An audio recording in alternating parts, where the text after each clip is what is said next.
നമുക്ക് ഇന്ന് നമ്മുടെ സിലബസിൽ എക്കണോമിക്സ്, അതായത് ജനറൽ നോളജ് വിഭാഗത്തിലെ എക്കണോമിക്സ് ആണ് നമ്മൾ കാണാൻ പോകുന്നത്. ഓക്കെ, എക്കണോമിക്സ് തുടങ്ങുന്നതിന് മുന്നേ ഒന്ന് രണ്ട് കാര്യങ്ങൾ പറയാനുണ്ട്. എക്കണോമിക്സിനെ കുറിച്ച് നമ്മൾ ഒന്നെങ്കിൽ പത്രമാധ്യമങ്ങളിലായിട്ടോ പത്രം ഡെയിലി വായിക്കുന്നവരായിട്ടോ നമ്മൾ ഇവിടെ സാമ്പത്തികപരമായിട്ട് എന്താ നടക്കുന്നത് എന്ന് നമ്മൾ അറിയാറുണ്ട്, ജനറലി അറിയാറുണ്ട്. പക്ഷെ ഒരു പരീക്ഷ തലത്തിൽ വെച്ചിട്ട് നമുക്ക് അതിന്റെ ടേംസ് അറിഞ്ഞിരിക്കണം. കൂടുതൽ ടേംസ്, ഫാക്റ്റുകളൊക്കെ ചോദിക്കാൻ സാധ്യതയുണ്ട്. അപ്പോൾ ക്വസ്റ്റ്യൻ ചിലപ്പോൾ ഒരു സ്റ്റേറ്റ്മെന്റ് ആയിരിക്കാം, ഉത്തരം ഒരു ഫാക്റ്റ് ആയിരിക്കാം. അപ്പൊ നമുക്ക് കാര്യം അറിയാനായിട്ട് മാത്രം കാര്യമില്ല, അത് എന്താണെന്ന് അതിന്റെ ഫാക്ട് അല്ലെങ്കിൽ പേര്, ഒരു ടേം എന്താ ഉണ്ടായിരിക്കും, അതും കൂടെ അറിഞ്ഞിരിക്കണം. അപ്പൊ ശരിക്കും എക്കണോമിക്സിന്റെ ഒരു എപ്പോഴും ആപ്ലിക്കബിൾ ആവുന്ന ഒരു കാര്യമല്ല എങ്കിൽ കൂടിയും എക്കണോമിക്സ് പഠിക്കുമ്പോൾ നമുക്ക് ടേംസ് ബ്രേക്ക് ചെയ്യുന്ന വഴി പല കാര്യങ്ങളും മനസ്സിലാവും. ഇപ്പോ എക്കണോമിക്സ് എന്ന ടേം നമ്മൾ സിലബസിലേക്ക് കയറുമ്പോൾ ഈ എക്കണോമിക്സ് എന്ന ടേം തന്നെ ഉദാഹരണത്തിന് പറഞ്ഞു കഴിഞ്ഞാൽ ഇതുണ്ടോ, ഒക്കോണോമിയ, എക്കണോമിക്സ്, എക്കണോമി, ഒക്കോണോമിയ എന്നൊരു ടേമിൽ നിന്നാണ്, അതായത് ഗ്രീക്ക് ടേമാണ്, അതിൽ നിന്നാണ് എക്കണോമിക്സ് വന്നിരിക്കുന്നത്. ഓക്കെ, ജനറലി എക്കണോമിക്സ് എന്ന് പറയുന്ന സാധനം ഇപ്പം അതുണ്ടല്ലേ, പ്രൊഡക്ഷൻ, അതുപോലെ തന്നെ ഓക്കെ, എക്കണോമിക്സ് എന്ന് പറഞ്ഞു കഴിഞ്ഞാൽ ഇപ്പൊ പൊതുവില് മൊത്തത്തിൽ നമ്മൾ പറയുകയാണ്. ഓക്കെ, എന്തൊക്കെയാണ്? Production, consumption, transfer of wealth. Generally പറഞ്ഞു കഴിഞ്ഞാൽ എക്കണോമിക്സ് എന്ന് പറയും, ഇത്രേ ഉള്ളൂ മൊത്തത്തിൽ പറയുമ്പോൾ. ഇനി നമ്മൾ എക്കണോമിക്സിന് ടേം ബ്രേക്ക് ചെയ്യുന്ന കാര്യം പറഞ്ഞല്ലോ. അപ്പോൾ production, consumption, transfer of wealth എന്ന് പറയുന്ന എക്കണോമി എന്ന് പറയുന്ന പദം ഒരു വീട്, അതിന്റെ അകത്തെ മാനേജ്മെന്റ് അത്രയും ഉദ്ദേശിക്കുന്നു. ആ ഒരു ചെറിയ കൺസെപ്റ്റിൽ നിന്നാണ് എക്കണോമി എന്ന് പറയുന്ന സാമ്പത്തിക ശാസ്ത്രം വികസിച്ചു വന്നിരിക്കുന്നത്. അത് ഏതൊരു കാര്യവും പോലെ തന്നെ ചെറുതിൽ നിന്ന് വലുതായി വികസിച്ചു. അത് സാമ്പത്തിക ശാസ്ത്രജ്ഞന്മാര് വികസിപ്പിച്ചു കൊണ്ടുവന്നതാണ് പല കാലഘട്ടങ്ങളിലായിട്ട്. ഓക്കെ, അപ്പൊ നമ്മൾ ടേം ബ്രേക്കിംഗ് കാര്യം എപ്പോഴും മനസ്സിൽ വെക്കുക. ശരിക്കും നമ്മളെ സിലബസിലേക്ക് കയറാൻ പോവുകയാണ്. ഓക്കെ, ആദ്യമായിട്ട് എത്ര തരം എക്കണോമികളുണ്ട്? Types of economy. ഒറ്റ എക്കണോമി അല്ല, പല തരമുണ്ട്. അത് പല കാലഘട്ടത്തിലായിട്ട് ചെറിയ ചെറിയ വേരിയേഷൻ വരുത്തിയേക്കുന്നതാണ്. അപ്പൊ ഓരോ രാജ്യമായിരിക്കാം, ഓരോ റീജിയൻ ആയിരിക്കാം, ഓരോ ടൈപ്പ് ഓഫ് എക്കണോമിക്ക് ഉദാഹരണമാണ്. ഇപ്പൊ ആദ്യത്തെ ഒരു കാര്യം പറഞ്ഞാൽ മാർക്കറ്റ് എക്കണോമി. മാർക്കറ്റ് എന്ന് പറഞ്ഞാൽ നമുക്ക് പച്ച മലയാളത്തിൽ ചന്ത എന്ന് പറയാം, അല്ലെ? അതായത് കച്ചവടക്കാരും അത് വാങ്ങിക്കുന്നവരും മാത്രം വില നിശ്ചയിക്കുന്ന ഒരു സ്ഥലം, അതാണ് മാർക്കറ്റ് എക്കോണമി. എനിക്ക് എന്താവശ്യമുണ്ട്, അത് ആരുടെ കൈ കിട്ടും എന്നുള്ളതിനെ മാത്രം ആശ്രയിച്ചിരിക്കുന്ന ഒരു മാർക്കറ്റ്. അവിടെ മറ്റുള്ളവരുടെ കൈകടത്തലൊന്നുമില്ല, പ്രത്യേകിച്ച് വില കാര്യത്തിലോ എന്തോരം സാധനം വേണം എന്നുള്ളതോ എന്തെങ്കിലും അവൈലബിൾ ആക്കണം എന്നുള്ളതോ അതിൽ മറ്റുള്ളവർക്ക് കൈകടത്താൻ പറ്റില്ല. അതാണ് ബയേഴ്സ് ആൻഡ് സെല്ലേഴ്സ് ഡിസൈഡ്. എന്ത് പ്രൊഡ്യൂസ് ചെയ്യണം, എന്തേലും ഉണ്ടാക്കണം, എന്ത് വില, അത് ആവശ്യാനുസരണം എന്ന് പറയുന്നതാണ് മാർക്കറ്റ് എക്കോണമി. സിമ്പിൾ ആയിട്ട് വിചാരിക്കുക. ഓക്കെ, ഇനി അടുത്തതാണ് നോൺ മാർക്കറ്റ് എക്കോണമി. അപ്പോ ഇത് മാർക്കറ്റ് എക്കോണമി എന്ന് പറയുന്നത് ഒരു ചെറിയ അളവിലാണ് ആപ്ലിക്കബിൾ ആകുന്നത് നമുക്ക് മനസ്സിലായി. എന്താണ്? ഇപ്പൊ നമ്മുടെ തിരുവനന്തപുരത്ത് ഒരു പാളയം ചന്തയുണ്ട്. അങ്ങോട്ട് ചെന്ന് കഴിഞ്ഞാൽ അവിടുത്തെ എന്ത് സാധനങ്ങൾ എപ്പോ എങ്ങനെ വില വിവരങ്ങൾ എല്ലാം ആ റീജിയനെ ബേസ് ചെയ്തായിരിക്കും. അതേസമയം ഒരു നോൺ മാർക്കറ്റ്, ഒരു ടിപ്പിക്കൽ ചന്ത അല്ലെങ്കിൽ മാർക്കറ്റ് എന്ന് പറയുന്ന ഒരു കൺസെപ്റ്റിൽ അല്ലാതെ കുറച്ചുകൂടെ വലിയ കൺസെപ്റ്റിലേക്ക് കയറുമ്പോൾ എക്കോണമി എന്ന് പറയുന്നത് ഗവൺമെന്റിന് കൈയുണ്ടാവും. എന്ന് വെച്ച് കഴിഞ്ഞാല് ഉദാഹരണം അരി. ഓക്കെ, അരി നമ്മള് റേഷൻ കടയിൽ നിന്ന് വാങ്ങുന്നത് ഒരു വലിയ പ്രോസസ് വഴിയാണ്. അതിനാദ്യം സർക്കാർ ചെയ്യുന്ന ഒരു കാര്യമുണ്ട്, താങ്ങുവില. ഓക്കെ, അപ്പൊ അരിയുടെ താങ്ങുവില സർക്കാർ പ്രഖ്യാപിക്കുന്നുണ്ട്, അല്ലെ? നമ്മൾ കേൾക്കുന്നുണ്ട് MSP. ഇത് ഒരു നോൺ മാർക്കറ്റ് എക്കോണമി എന്ന് വെച്ച് കഴിഞ്ഞാൽ സർക്കാർ എന്ന് പറയുന്ന ഒരു സംരംഭം പുറകിലിരുന്ന് വില നിശ്ചയിക്കുന്ന, അല്ലെങ്കിൽ എന്തോരം വേണം, എന്തോരം ഉണ്ട് എന്ന് തീരുമാനിക്കുന്ന ഒരു പരിപാടിയാണ് നോൺ മാർക്കറ്റ് എക്കണോമി. മറ്റേതെന്തായിരുന്നു? ഒരു ചെറിയ സ്ഥലത്ത് ആവശ്യക്കാരും കച്ചവടക്കാരും മാത്രം തമ്മിലുള്ള ഇടപാടാണ്. ഇത് അങ്ങനല്ല, കുറച്ചുകൂടെ വ്യാപ്തിയുണ്ട്. ഓക്കെ, ഇനി അടുത്ത കേസ് മിക്സഡ് എക്കണോമി. നമ്മൾ മാർക്കറ്റും പഠിച്ചു, നോൺ മാർക്കറ്റും പഠിച്ചു അല്ലെ? ക്ലിയർ ആണല്ലോ. ഇനി ഇത് രണ്ടുമല്ല, മിക്സഡ് എന്ന് പറഞ്ഞു കഴിഞ്ഞാല് ഇത് രണ്ടും കൂടെ ചേർന്നതാണ്. ഓക്കെ, രണ്ടും കൂടെ ചേർന്നത് എന്ന് വെച്ച് കഴിഞ്ഞാൽ ഗവൺമെന്റും ഉണ്ടാവും, നമ്മുടെ പീപ്പിൾ മാർക്കറ്റ്, ചെറിയ ചെറിയ മാർക്കറ്റും ഉണ്ടാവും. ഉദാഹരണം പറഞ്ഞു കഴിഞ്ഞാൽ ഇപ്പോ പ്രൈവറ്റ് ആശുപത്രിയുണ്ട്, ഗവൺമെന്റ് ആശുപത്രിയുണ്ട് അല്ലെ? ഇനി പ്രൈവറ്റ് സ്ഥാപനങ്ങൾ നമുക്കറിയാം, IT മേഖലകള്, പിന്നെ ബാങ്ക്, അങ്ങനെ പല കാര്യങ്ങളുണ്ട്. ഗവൺമെന്റ് കൂടുതൽ എന്തായിരിക്കും? വെൽഫെയർ, അതായത് ജനക്ഷേമത്തിന് വേണ്ടിയിട്ട് ഗവൺമെന്റ് പ്രവർത്തിക്കുന്നു. പ്രൈവറ്റ് ആയിട്ടുള്ള മാർക്കറ്റിൽ എന്തായിരിക്കും? മറ്റ് കൺസെപ്ഷനുകൾ, ഇപ്പം IT, ബാങ്ക്, നമ്മള് ടെലികോം, ഇതൊക്കെ. അപ്പൊ അതായത് ഇത് രണ്ട് വീൽ എന്ന നിലയിൽ, അതായത് നമ്മുടെ ഇന്ത്യൻ സാമ്പത്തിക വ്യവസ്ഥയെ താങ്ങിക്കൊണ്ടുപോകുന്ന രണ്ട് ചക്രങ്ങൾ എന്ന നിലയ്ക്കാണ് നമ്മുടെ മിക്സഡ് എക്കോണമി പ്രവർത്തിക്കുന്നത്. അതിനകത്ത് ആരൊക്കെയുണ്ട്? ഗവൺമെന്റും ഉണ്ട്, പ്രൈവറ്റ് പ്ലേയേഴ്സും ഉണ്ട് അല്ലെ? അപ്പൊ ഒന്ന് ആലോചിച്ച് നോക്കി, എക്കണോമി എന്ന് പറയുന്നത് എന്താണ്? ഒരു ചെറിയ വീട് മാനേജ് ചെയ്യുന്നു എന്നുള്ള കൺസെപ്റ്റിൽ നിന്ന് വികസിച്ചു വന്നതാണ്. അതിനകത്ത് മാർക്കറ്റ് എക്കോണമി ഉണ്ട്, നോൺ മാർക്കറ്റ് ഉണ്ട്, മിക്സഡ് ഉണ്ട് അല്ലെ? നമ്മുടെ എന്താണ്? മിക്സഡ് എക്കോണമിയാണ് കേട്ടോ. നമ്മൾ മിക്സഡ് എക്കോണമി ആകുന്നത് നമ്മുടെ LPG റീഫോംസ് 1991 നടന്ന LPG റീഫോംസിന് ശേഷമാണ് നമ്മൾ ഈ ഒരു മിക്സഡ് എക്കോണമി എന്ന് പറയുന്ന വ്യാപ്തി അങ്ങ് ആർജിക്കുന്നത് ശരിക്കും. ഓക്കെ, അതുവരെ നമ്മൾ മിക്സഡ് എക്കോണമി ആയിരുന്നുവെങ്കിലും ലിമിറ്റഡ് വേർഷൻ ആയിരുന്നു. ഓക്കെ,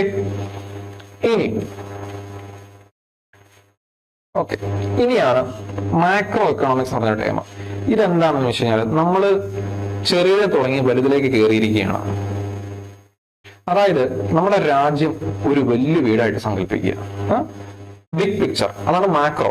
ഈ മാക്രോ വെസസ് മൈക്രോ രണ്ട് ടേമാണ് നമുക്ക് ഇത് പഠിക്കാനുള്ളത്.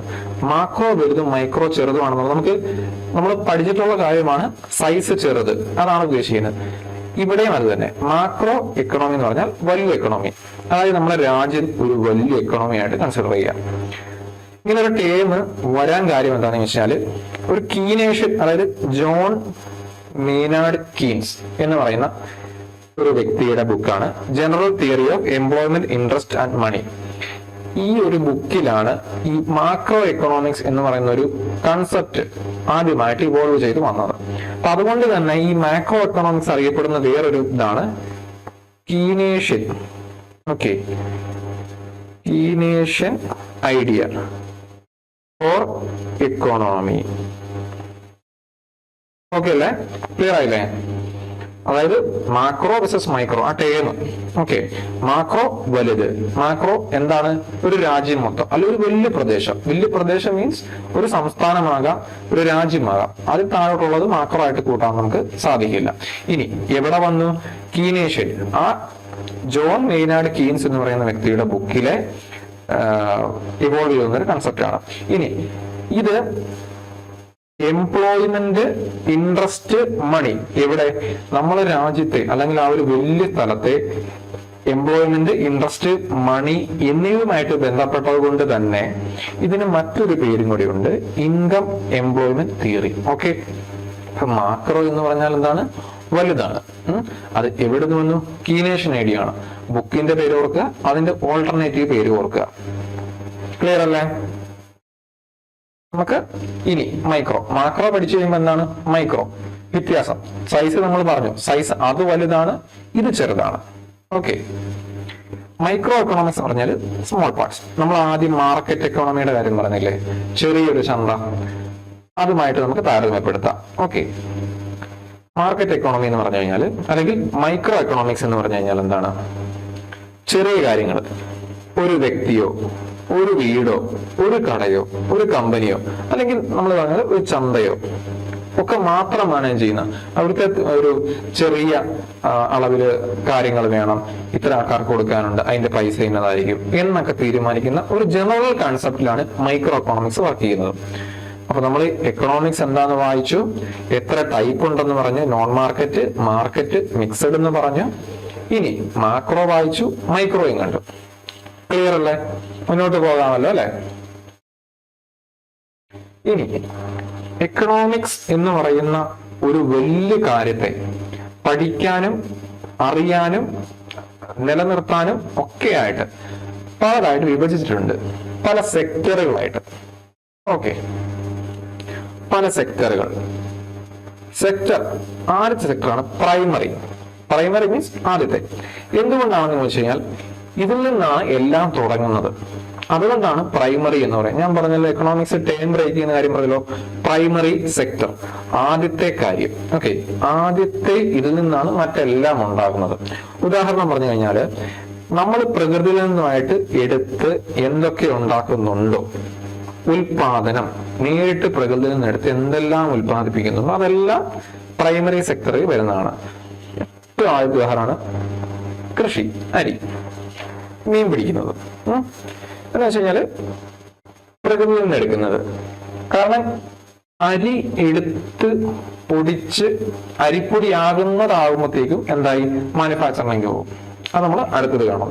അപ്പോൾ പ്രകൃതിയിൽ നിന്ന് എടുക്കുന്നത് എന്താണോ അത് ഉൽപാദനം തുടങ്ങുന്നതായതുകൊണ്ട് പ്രൈമറി, അത് പ്രകൃതിയുമായിട്ട് ബന്ധപ്പെട്ടിരിക്കുന്നു. ക്ലിയർ ആണല്ലോ? ഇനി അടുത്ത സെക്കൻഡറി. നമ്മൾ പറഞ്ഞു പ്രകൃതിയിൽ നിന്ന് എടുത്തു. ഇപ്പൊ എന്തെടുത്തു? അവിടെ നമ്മൾ അരി കണ്ടു. ഉദാഹരണം ഇവിടെ വീറ്റ്. ഓക്കെ, ഗോതമ്പെടുത്ത് ബ്രെഡ് ആക്കുന്ന ഒരു പരിപാടി ഉണ്ടല്ലോ, ഒരു ഫാക്ടറി വെച്ചിട്ട്. അതാണ് സെക്കൻഡറി, രണ്ടാമത്തെ. അപ്പൊ ഒന്ന് പ്രൈമറി, രണ്ട് സെക്കൻഡറി. നമ്മൾ ഓർത്താൽ മതി, നേച്ചറിൽ നിന്ന് എടുക്കുന്നു, മാനുഫാക്ചർ ചെയ്യുന്നു. ഓക്കെ, നേച്ചറിൽ നിന്ന് എടുത്ത ഗോതമ്പ് ബ്രെഡ് ആക്കുന്ന പരിപാടിയാണ് മാനുഫാക്ചറിങ്. അപ്പൊ അത് രണ്ടാമത്തെ, സെക്കൻഡറി. അങ്ങനെ ഏത്, ഇപ്പം നമ്മള് മണ്ണിൽ നിന്ന് കോൾ എടുക്കുന്നത് പ്രൈമറി ആണെങ്കിൽ ആ കോള് അടുത്ത സ്റ്റേജിലേക്ക് കൺവേർട്ട് ചെയ്യുന്നത് ഇപ്പൊ എന്താണ്, കോള് പല കാര്യങ്ങൾക്കും ഉപയോഗിക്കുന്നുണ്ട് അല്ലെ. ഇപ്പൊ കോള് പല കാര്യങ്ങൾക്കും ഉപയോഗിക്കുന്ന സ്റ്റേജ് എന്ന് പറഞ്ഞു കഴിഞ്ഞാൽ സെക്കൻഡറി സെക്ടറാണ്. അങ്ങനെയൊക്കെ ക്ലിയർ ആണല്ലോ? പ്രകൃതി എടുക്കുന്നു, പ്രകൃതിയിൽ നിന്ന് എടുക്കുന്ന സാധനം എന്താണ്, കൺവേർട്ട് ചെയ്യുന്ന സ്റ്റേജാണ് സെക്കൻഡറി, രണ്ടാമത്തെ. ഇനി മൂന്നാമത്തെ ഒരു കാര്യമുണ്ട്, ടെർഷറി. ഓക്കെ, അത് service സെക്ടറാണ്.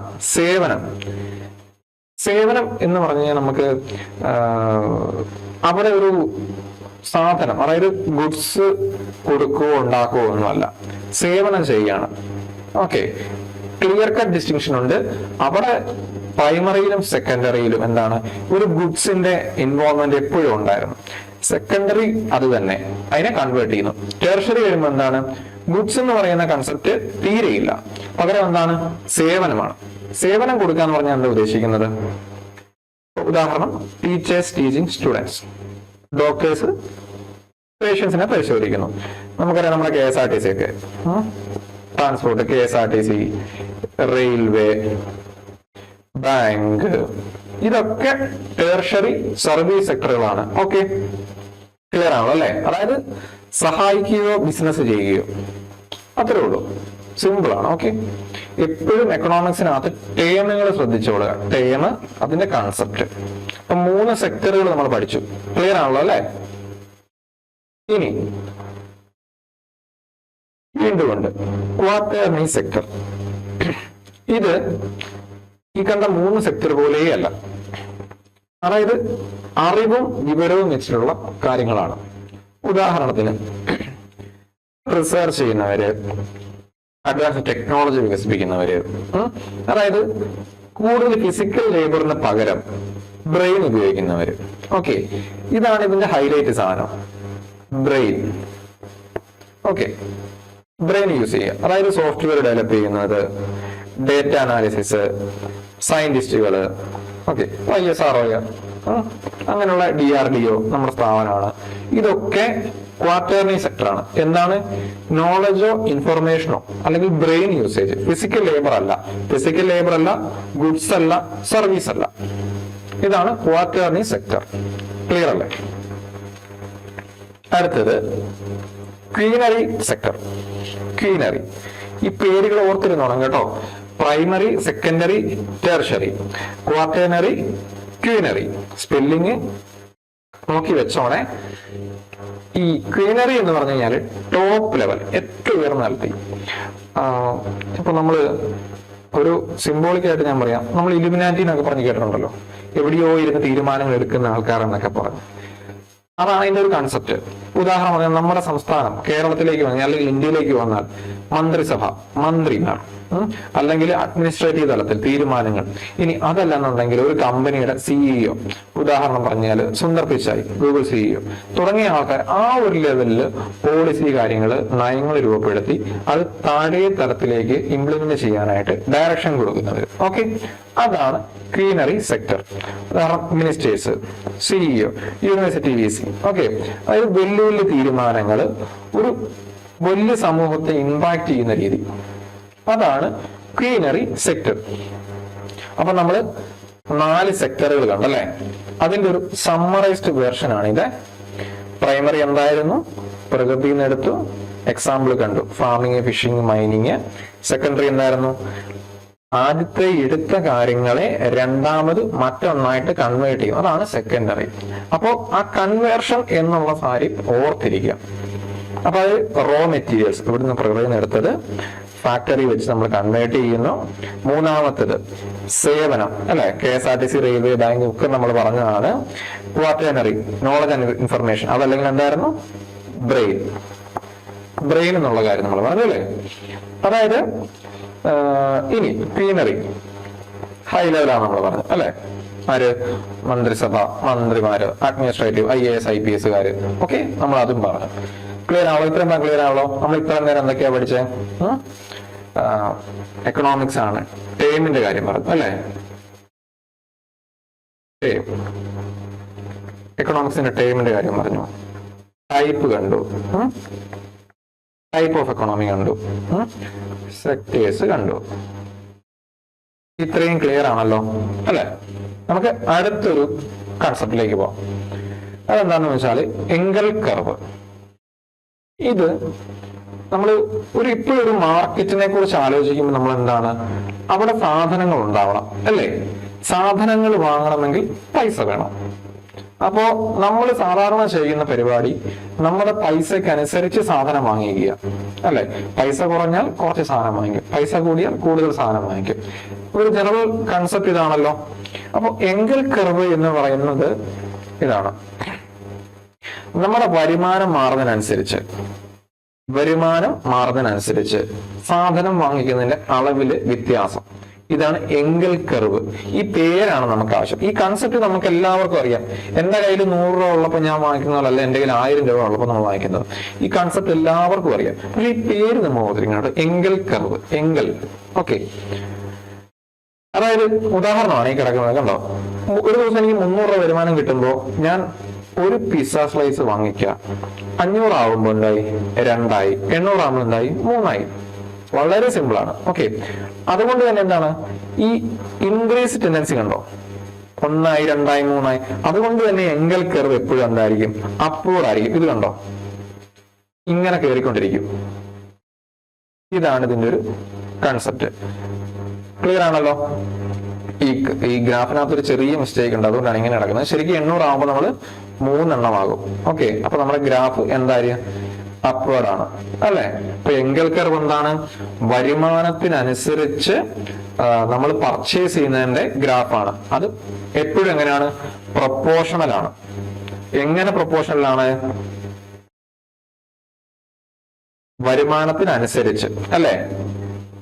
Income proportional to purchase, അതാണ് എങ്കൽ കർവ്. ഇൻകം കൂടിയാൽ പർച്ചേസ് കൂടും, ഇൻകം കുറഞ്ഞാൽ പർച്ചേസ് കുറയും. അത്രയേ ഉള്ളൂ. വെരി സിമ്പിൾ ആണ്. ഇനി അടുത്തതാണ് കുസ്നെറ്റ്സ് കർവ്. ഇനി കുസ്നെറ്റ്സ് കർവ് എന്ന് പറഞ്ഞു കഴിഞ്ഞാൽ എന്താണ്, സാമ്പത്തികമായിട്ടുള്ള നമ്മുടെ വികസനവും തുല്യതയില്ലായ്മയും. അതായത്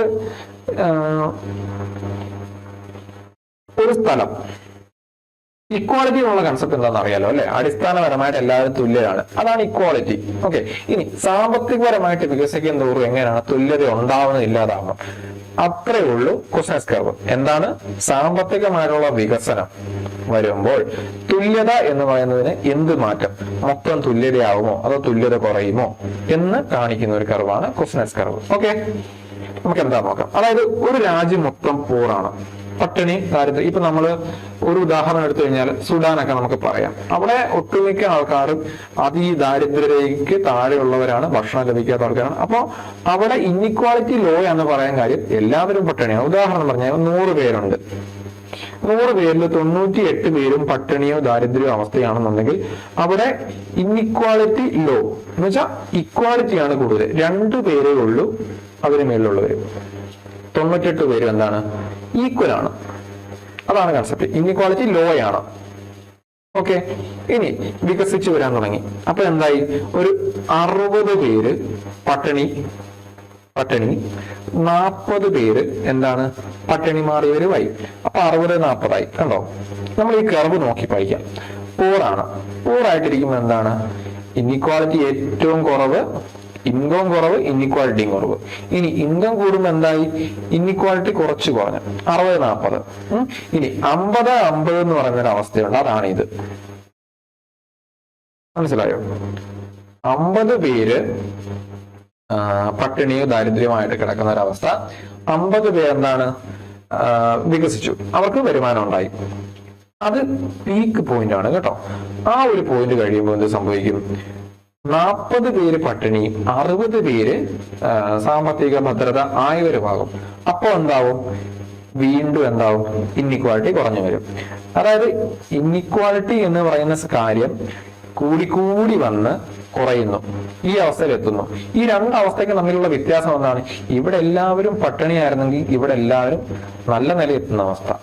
ഇവിടെ പകുതി പേര് നല്ല നില, പകുതി പേര് അല്ലാതെ. വ്യത്യാസം മനസ്സിലായോ? കൂടിക്കൂടി വന്ന് കുറയുന്നു. സാമ്പത്തിക വികാസം കൂടുന്നതിനനുസരിച്ച് ഇൻഇക്വാലിറ്റി കൂടിക്കൂടി വന്ന് ഒരു പോയിന്റ് എത്തിയപ്പോ കുറച്ചായി, വീണ്ടും കുറഞ്ഞു വന്നു. ഈ 2 കാര്യം ഓർത്തിരിക്കുക. എന്ത്? ഒരറ്റത്ത് നല്ലത്, ഒരറ്റത്ത് ചീത്ത. അതാണ് കുസ്നസ് കർവ്. ഇനി അപ്പൊ നമ്മളിപ്പോ 2 കർവ് വായിച്ചു അല്ലെ? ഒന്നെന്തായിരുന്നു? വരുമാനത്തിനനുസരിച്ച് നമ്മൾ സാധനം വാങ്ങിക്കുന്നത്, എങ്കൽ കർവ്. അടുത്ത എന്തായിരുന്നു? കുസ്നസ് കർവ്. അതെന്താണ്? സാമ്പത്തിക വികാസം അതിനനുസരിച്ച് തുല്യത ഉണ്ടാവുന്നുണ്ടോ ഇല്ലയോ എന്ന് കാണിക്കുന്നതാണ് കുസ്നസ് കർവ്. മനസ്സിലായല്ലോ? അടുത്തതാണ് മാർക്കറ്റിംഗ് സ്ട്രക്ചേഴ്സ്, മാർക്കറ്റിന്റെ ഘടന. അത് നമുക്ക് പറയാം. നമ്മൾ എല്ലാവരും ശ്രദ്ധിച്ചാൽ മനസ്സിലാവും, നല്ല കോമ്പറ്റീഷൻ. എന്താണ്? ഒരു പ്രൊഡക്റ്റ്, ഒരേ ഒരു പ്രൊഡക്റ്റിന് വേണ്ടി പല ആൾക്കാർ അത് വിൽക്കുന്നുണ്ട്. ഓക്കെ, അതുകൊണ്ട് തന്നെ പൈസ അതിന് എത്ര വിലയ്ക്ക് വിൽക്കണം എന്നുള്ള കാര്യം ആർക്കും കൺട്രോൾ ചെയ്യാൻ പറ്റാത്തൊരവസ്ഥയുണ്ട്. ഒരാൾക്ക് അതിനകത്ത് ഡിസിഷൻ എടുക്കാൻ പറ്റത്തില്ല. ഉദാഹരണം പറഞ്ഞാൽ നമ്മള് അങ്കമാലിയുടെ വരെ സിനിമ കണ്ടവരായിരിക്കും. അതിനകത്ത് അപ്പാണി രവിയും നമ്മുടെ പെപ്പയുടെ ഗ്യാങ്ങുമായിട്ട് ഒരു വഴക്കുണ്ടാവുന്നുണ്ട്. എന്താണ്?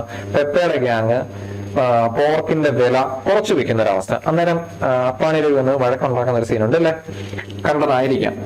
അത് തന്നെയാണ് പെർഫെക്റ്റ് കോമ്പറ്റീഷൻ. അവരെന്തിനാണ് വഴക്കുണ്ടാക്കുന്നത്? എല്ലാവരും കൊടുക്കുന്ന ഒരേ വിലയ്ക്കാണെങ്കിൽ ആ വിലയ്ക്ക് കൊടുക്കണം.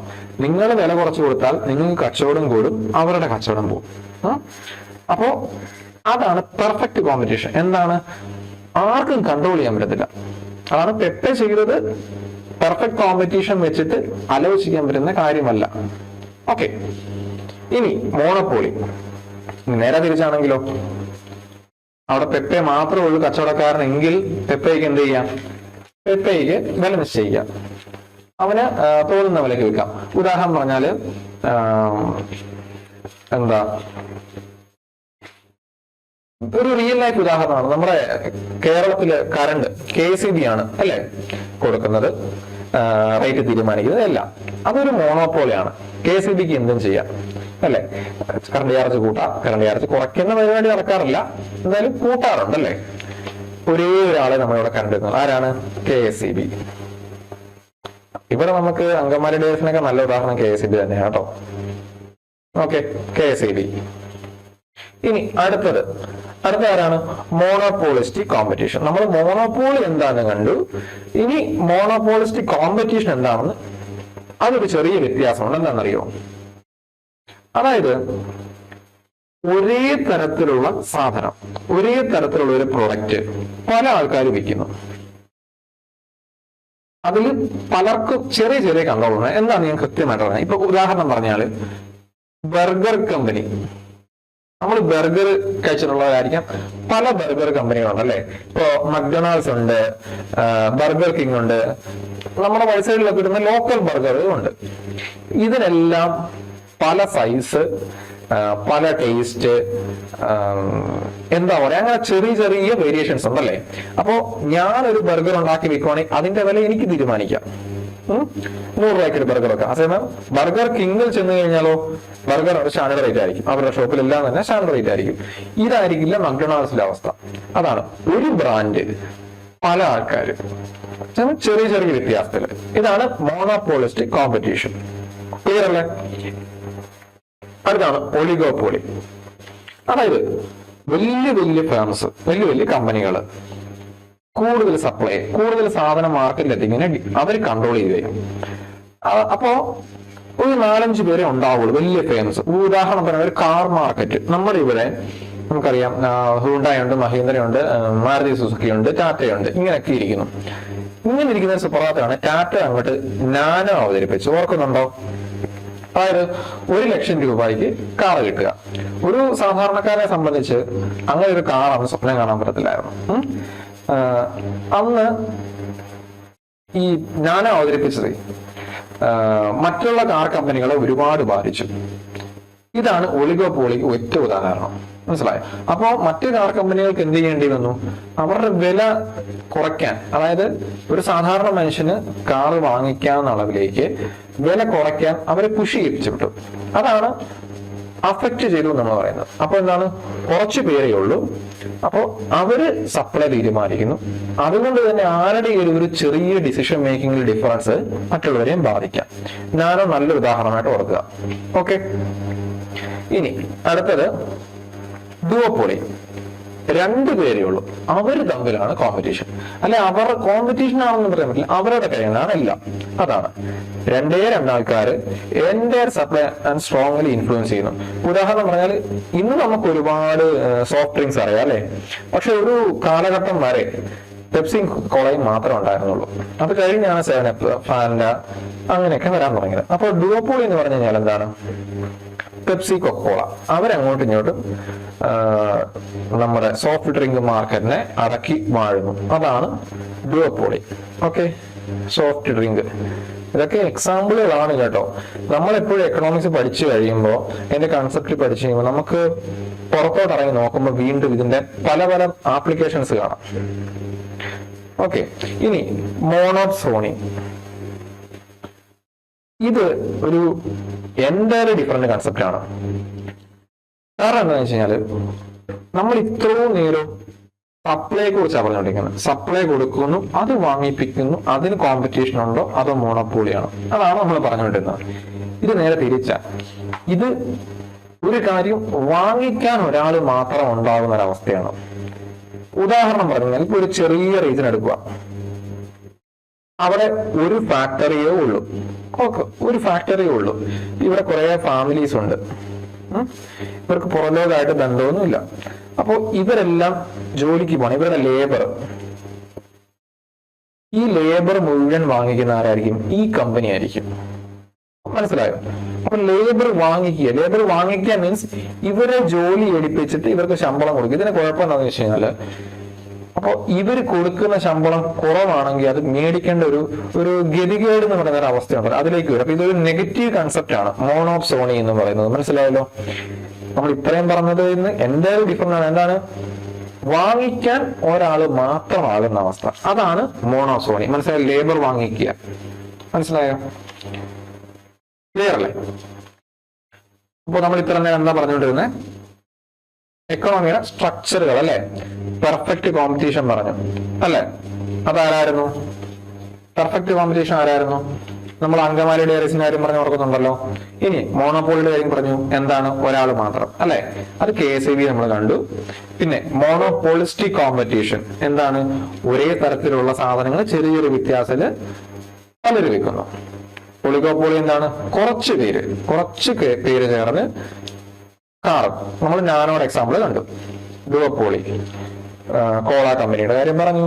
മോണോസോണി എന്താണ്, അതാണ് ഏറ്റവും വെറൈറ്റി കാര്യം നമ്മൾ പറഞ്ഞത്, എന്താണ് ബൈ ചെയ്യുക, ലേബർ ബൈ ചെയ്യുന്ന കാര്യം നമ്മൾ പറഞ്ഞു. ക്ലിയർ അല്ലേ? നമുക്ക് അടുത്ത കാര്യത്തിലേക്ക് പോകാം.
Demand and supply. നമ്മൾ ഇത്ര നേരം പറഞ്ഞ കാര്യമെല്ലാം ഇപ്പൊ എങ്കൽ കർവ് കണ്ടപ്പോഴാണ് വരുമാനത്തിനനുസരിച്ച് സാധനം വാങ്ങിക്കുന്നത്.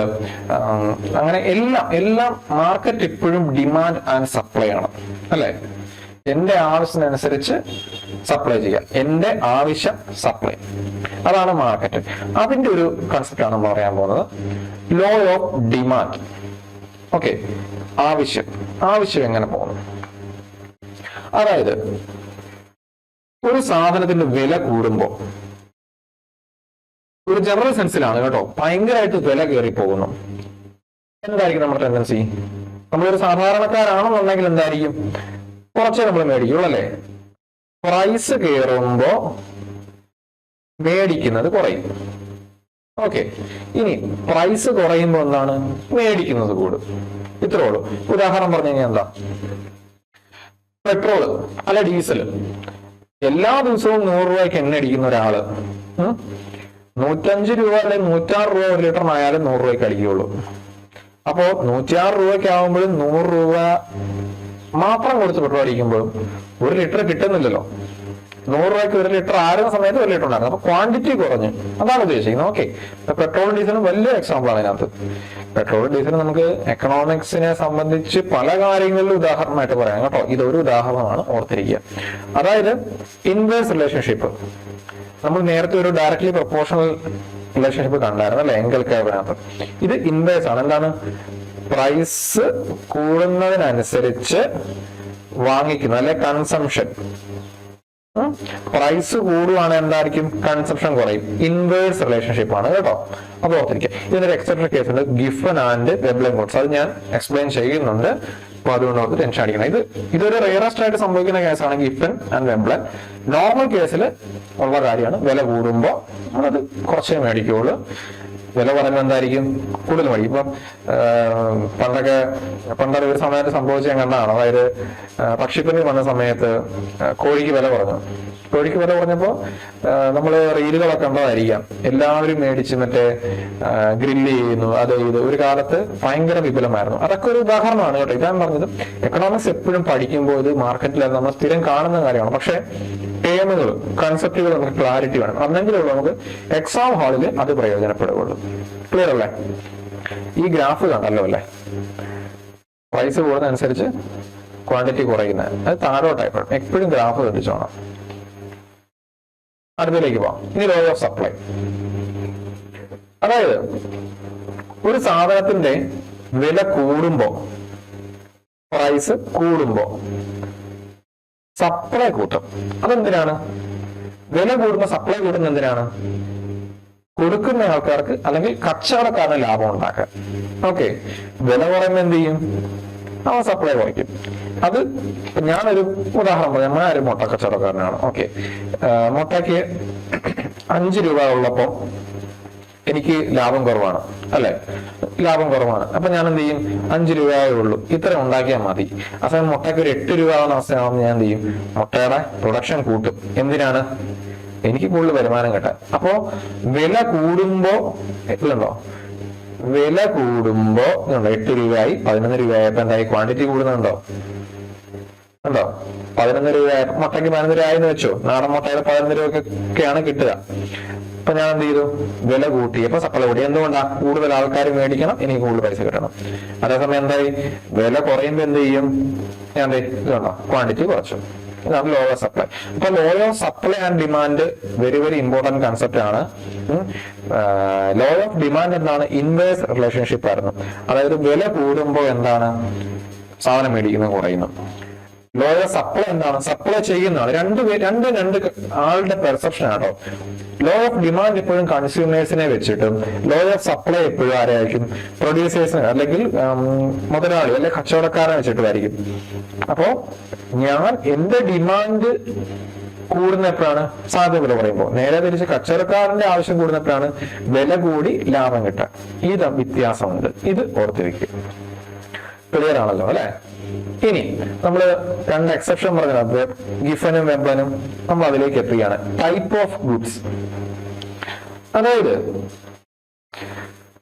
നമ്മൾ മാർക്കറ്റിൽ എപ്പോഴും സാധനങ്ങൾ ഇല്ലാതെ ഒരു പരിപാടിയില്ല. സാധനങ്ങളില്ലെങ്കിൽ മാർക്കറ്റ് ഇല്ല. അപ്പോൾ എന്തൊക്കെ തരം സാധനങ്ങളുണ്ട് അതാണ് സബ്സ്റ്റിറ്റ്യൂട്ട് ഗുഡ്സ്.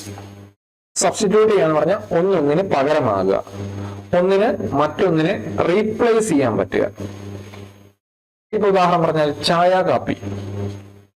കാപ്പിക്ക് കമ്പാരിറ്റീവ്ലി വില കൂടുതലാണ് അല്ലെ? അപ്പൊ അതുകൊണ്ട് എന്താണ് കൂടുതൽ ആൾക്കാർ ചായ വാങ്ങിക്കുന്നു. ഇതൊരു ബെസ്റ്റ് ഉദാഹരണമാണ് കേട്ടോ. ഒന്നിന് പകരമാവുക. കാപ്പി കുടിക്കാൻ തോന്നുന്നത് കാപ്പിക്ക് എത്ര 20 രൂപ, ചായക്ക് എത്ര 10 രൂപ. ഓക്കെ, അപ്പൊ നമുക്ക് 2 ചായ കുടിക്കാം. നമ്മൾ അങ്ങനെ ചിന്തിക്കുന്നത് അല്ലെ? അതാണ് സബ്സ്റ്റിറ്റ്യൂട്ട് ഗുഡ്സ് എന്ന് പറയുന്ന സാധനം. ഇനി കോംപ്ലിമെന്ററി ഗുഡ്സ് എന്താണ്? രണ്ടും കൂടെ ഉണ്ടെങ്കിലേ കാര്യം നടക്കുള്ളൂ. മനസ്സിലായോ? ഇപ്പോ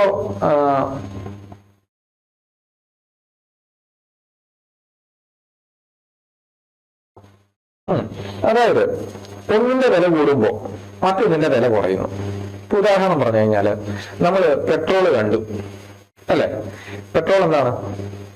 പെട്രോളിന് ഡീസലിന്റെ വില കൂടുമ്പോ നോർമൽ ആയിട്ടുള്ള നമ്മുടെ സാധാ കാറ്, ബൈക്കിനൊക്കെ ഉള്ള ഡിമാൻഡ് കുറഞ്ഞുകൊണ്ടിരിക്കുകയാണ്. പകരം എന്താണ്? ഇ വി വരുന്നു. ഒന്ന് കൂടുമ്പോ മറ്റൊന്നിന് കുറയുന്നു. അതായത് പെട്രോളിന്റെ വില കൂടുമ്പോ എന്ത് സംഭവിക്കുന്നു? വണ്ടിയുടെ ഡിമാൻഡ് കുറയുന്നു. മനസ്സിലായോ? രണ്ടും രണ്ട് കാര്യമാണ്, പക്ഷെ രണ്ടും കൂടെ ഒരുമിച്ചാണ്. പെട്രോൾ അടിക്കണമെങ്കിൽ വണ്ടി വേണം, പെട്രോൾ അടിച്ചാലേ വണ്ടി ഓടുകയുള്ളൂ. പക്ഷെ പെട്രോളിന് വില കൂടുന്നു, അതുകൊണ്ട് വണ്ടിയുടെ ഡിമാൻഡ് കുറയുന്നു. പകരം എന്തിലേക്ക് പോകുന്നു? ഇലക്ട്രിക്കിലേക്ക് പോകുന്നു അല്ലെ? സ്ഥിരം യാത്രയുള്ളവരും ഒരുപാട് യാത്ര ചെയ്യുന്ന ആൾക്കാരും പെട്രോൾ അടിക്കുന്ന പൈസ പകരം വണ്ടി മേടിക്കാൻ വരെ ഇൻവെസ്റ്റ് ചെയ്യുന്ന ഒരു കാലഘട്ടമാണ്. എന്തുകൊണ്ടാണ്? പെട്രോളിനും ഡീസലിനും വില കയറി. അതാണ്. അപ്പോ സബ്സ്റ്റിറ്റ്യൂട്ട് ഗുഡ് എന്താണെന്ന് കണ്ടു. ഒന്ന് മറ്റൊന്നിന് കൃത്യമായിട്ട് പകരമാണ് ചായ, കാപ്പി എന്നുള്ളത്. കോംപ്ലിമെന്റ് എന്താണ്? ഒരുമിച്ച് ഉപയോഗിക്കാൻ പറ്റുള്ളൂ, പക്ഷെ ഒന്നിന് കൂടുമ്പോൾ ഒന്ന് കുറയും. ക്ലിയർ അല്ലേ? ഇനി നോർമൽ ഗുഡ്. വരുമാനം കൂടുമ്പോ ആവശ്യം കൂടുന്നു. അത് നമ്മൾ കണ്ടതാണ്. എന്താണ്? എങ്കൽ കർവ് അല്ലെ? എങ്കൽ കർവ് അതെന്താണ്? ഇങ്ങനെ പോകുന്നൊരു കർവ് നമ്മൾ കണ്ടതാണ് അല്ലെ? വരുമാനം കൂടുന്നതനുസരിച്ച് നമ്മൾ കൂടുതൽ സാധനം വാങ്ങിക്കുന്നു, വരുമാനം കൂടുന്നതനുസരിച്ച് കുറവ് സാധനം വാങ്ങിക്കുന്നു അല്ലെ? ഇൻഫീരിയർ ഗുഡ്, അതായത് നമ്മൾ ഇൻഫീരിയർ ഗുഡ് എന്ന് പറഞ്ഞാൽ നമുക്ക് വരുമാനം കൂടുമ്പോ അതിനുള്ള ആവശ്യം അങ്ങ് കുറയും. ഇപ്പൊ ഏറ്റവും നല്ല മറ്റൊരു ഉദാഹരണമാണ്, നമ്മള് പൈസ കുറവുള്ള സമയത്ത് പബ്ലിക് യൂട്ടിലിറ്റീസ്, അതായത് ബസ് ആയിക്കോട്ടെ, ട്രെയിൻ ആയിക്കോട്ടെ, ഇവൻ മെട്രോ ഒക്കെ ആയിട്ട് നമ്മൾ യൂസ് ചെയ്യുള്ളൂ അല്ലെ? നല്ല വരുമാനം ഉണ്ട്, നമ്മുടെ കയ്യിൽ നല്ല പൈസ ഉണ്ടെങ്കിൽ നമ്മൾ എന്ത് ചെയ്യും? Bike, car. ഓക്കെ, നമുക്ക് സ്ഥിരം കാണുന്ന ഒരു കാഴ്ചയാണ് അല്ലെ? ടൗണിൽ കൂടെ പോയി കഴിയുമ്പോൾ ശ്രദ്ധിക്കാം, ഒരു മജോറിറ്റി കാറുകളിലും ഒരാളെ കാണുള്ളൂ, ചിലപ്പോൾ 2 പേര് അല്ലെ? അവർക്കപ്പോ അതിനുള്ള പൈസയുണ്ട്. പക്ഷെ എന്തുകൊണ്ടാണ്? അവർക്ക് പെട്രോൾ അടിച്ച് പോകാനുള്ള പൈസ ഉണ്ടെങ്കിലും അവർക്ക് മെട്രോയിൽ കയറാനോ ഒന്നും താല്പര്യമില്ല. അതാണ് വരുമാനം കൂടുന്നതിനനുസരിച്ച് ഡിമാൻഡ് കുറയുന്നു. ഓക്കെ, ഈ 4 ക്ലിയർ ആവുള്ളൂ അല്ലെ? Substitute, complementary, normal, inferior. Clear അല്ലേ? ഇൻഫീരിയറിന്റെ കൺസെപ്റ്റ് ഓർത്തിരുന്നു കേട്ടോ. റിവേഴ്സ് ആണ് നമ്മൾ മറ്റേ അവിടെ മോണോസോണി പറഞ്ഞ പോലെ. എന്താണ് മോണോസോണി? എന്തായിരുന്നു? അതായത് വാങ്ങിക്കാൻ ഒരാൾ മാത്രമുള്ള അവസ്ഥ. ഇത് നേരെ തിരിച്ചാണ്. ഇവിടെ അത് തന്നെയാണ്. വരുമാനം കൂടുന്നതനുസരിച്ച് നമുക്ക് ഒന്നിനുള്ള ഡിമാൻഡ് കുറയുന്നു, അത്രേ ഉള്ളൂ. ഇനി ഗിഫൻ ഗുഡ്സ്, നമ്മൾ അവിടെ എക്സെപ്ഷൻ പറഞ്ഞു. ഏതിനായിരുന്നു എക്സെപ്ഷൻ പറഞ്ഞിരുന്നേ? ലോ ഓഫ് ഡിമാൻഡിന് എക്സെപ്ഷൻ ആണിത്. ഗിഫൻ ഗുഡും വെബ്ലൻ ഗുഡും. ലോ ഓഫ് ഡിമാൻഡ് എന്തായിരുന്നു? ഇൻവേഴ്സ് ആണ്. വില കൂടുമ്പോ കൺസംഷൻ കുറയും. അതായിരുന്നു, ഓർത്തിരുന്നോളാം. അപ്പൊ എന്താണ് വിബനും ഗിഫനും? ഓക്കെ, അതായത് വിബൻ അല്ലെങ്കിൽ ഗിഫൻ അല്ലെങ്കിൽ വെബ്ലൻ എന്ന് പറഞ്ഞു കഴിഞ്ഞാല്, ഇപ്പോ നമ്മള് ഒരു ഉദാഹരണം പറയാം. ഞാൻ എല്ലാ ദിവസവും ചോറിന് ഒരുപാട് കറികൾ കൂട്ടിയാണ് കഴിച്ചുകൊണ്ടിരുന്നത്. നല്ലൊരു സദ്യ എന്ന് പറയാം. അതേസമയം പച്ചക്കറിയുടെ വില കൂടി, പച്ചക്കറിക്ക് കാര്യമായിട്ട് വില കൂടി, എനിക്ക് മേടിക്കാനുള്ള പൈസയുമില്ല. അതേസമയം അരി വില മാറ്റമില്ല. അപ്പൊ ഞാൻ എന്ത് ചെയ്യും? പച്ചക്കറി ഓരോന്നായിട്ട് കട്ട് ചെയ്ത് കറി കൂട്ടി കഴിക്കുന്നത് അങ്ങ് നിർത്തിയിട്ട് അരി കൂടുതൽ മേടിക്കാൻ തുടങ്ങും. സിമ്പിൾ ആയിട്ട് പറഞ്ഞാൽ ഇതാണ് ഗിഫ്റ്റ് ആൻഡ് ഗുഡ്സ്. അതായത് ഈ പുവർ ക്വാളിറ്റി എന്ന് പറയുന്നത് നമ്മൾ അങ്ങനെ ആ സെൻസിൽ എടുക്കണ്ട. ഇപ്പൊ ഇനി അത് വേറെ തരത്തിൽ പറയാനാണെന്നുണ്ടെങ്കിൽ ഇപ്പൊ ഒരേ അരി തന്നെ പല ബ്രാൻഡുണ്ട്. അരിയുടെ ഏറ്റവും കുറഞ്ഞ വില എടുക്കുക നമ്മള്. ഓക്കെ, ഏറ്റവും 1 കിലോയ്ക്ക് ഏറ്റവും കുറഞ്ഞ വില ഏതാണോ, നമ്മൾ പൈസ കുറഞ്ഞിരിക്കുമ്പോൾ ആ കുറഞ്ഞ വിലയ്ക്ക് 10 കിലോ മേടിക്കാൻ വെച്ചു. എന്നിട്ട് പച്ചക്കറി മേടിക്കാനുള്ള പൈസയും കൂടെ കൂട്ടി ആ 10 കിലോ മേടിക്കുന്നു. ഇതാണ് ഗിഫ്റ്റ് ആൻഡ് ഗുഡ്സ് എന്ന് പറയുന്നത്. ഓക്കെ, ക്ലിയർ ആയെന്ന് കരുതുന്നു. അതായത് പല ബ്രാൻഡുണ്ട്. ഏറ്റവും ബ്രാൻഡിൽ ക്വാളിറ്റി കുറഞ്ഞൊരു സാധനം വാങ്ങിയിട്ട് അതിന് സൈഡായിട്ട് വാങ്ങിച്ചിരുന്ന മറ്റു കാര്യങ്ങളൊക്കെ നമ്മൾ ഒഴിവാക്കുന്നു. അതാണ് poor quality essential good. Essential എന്ന് പറഞ്ഞാൽ എന്താണ്, നമുക്ക് ആവശ്യമുള്ളത്. അതാണ് അരി എന്ന് ഞാൻ എടുത്തു പറഞ്ഞത്. ഓക്കെ, എന്തിന്റെയാ, മറ്റു കാര്യങ്ങളുടെ വില കയറി, പച്ചക്കറിയുടെ വില കയറിയ കാര്യം പറഞ്ഞു.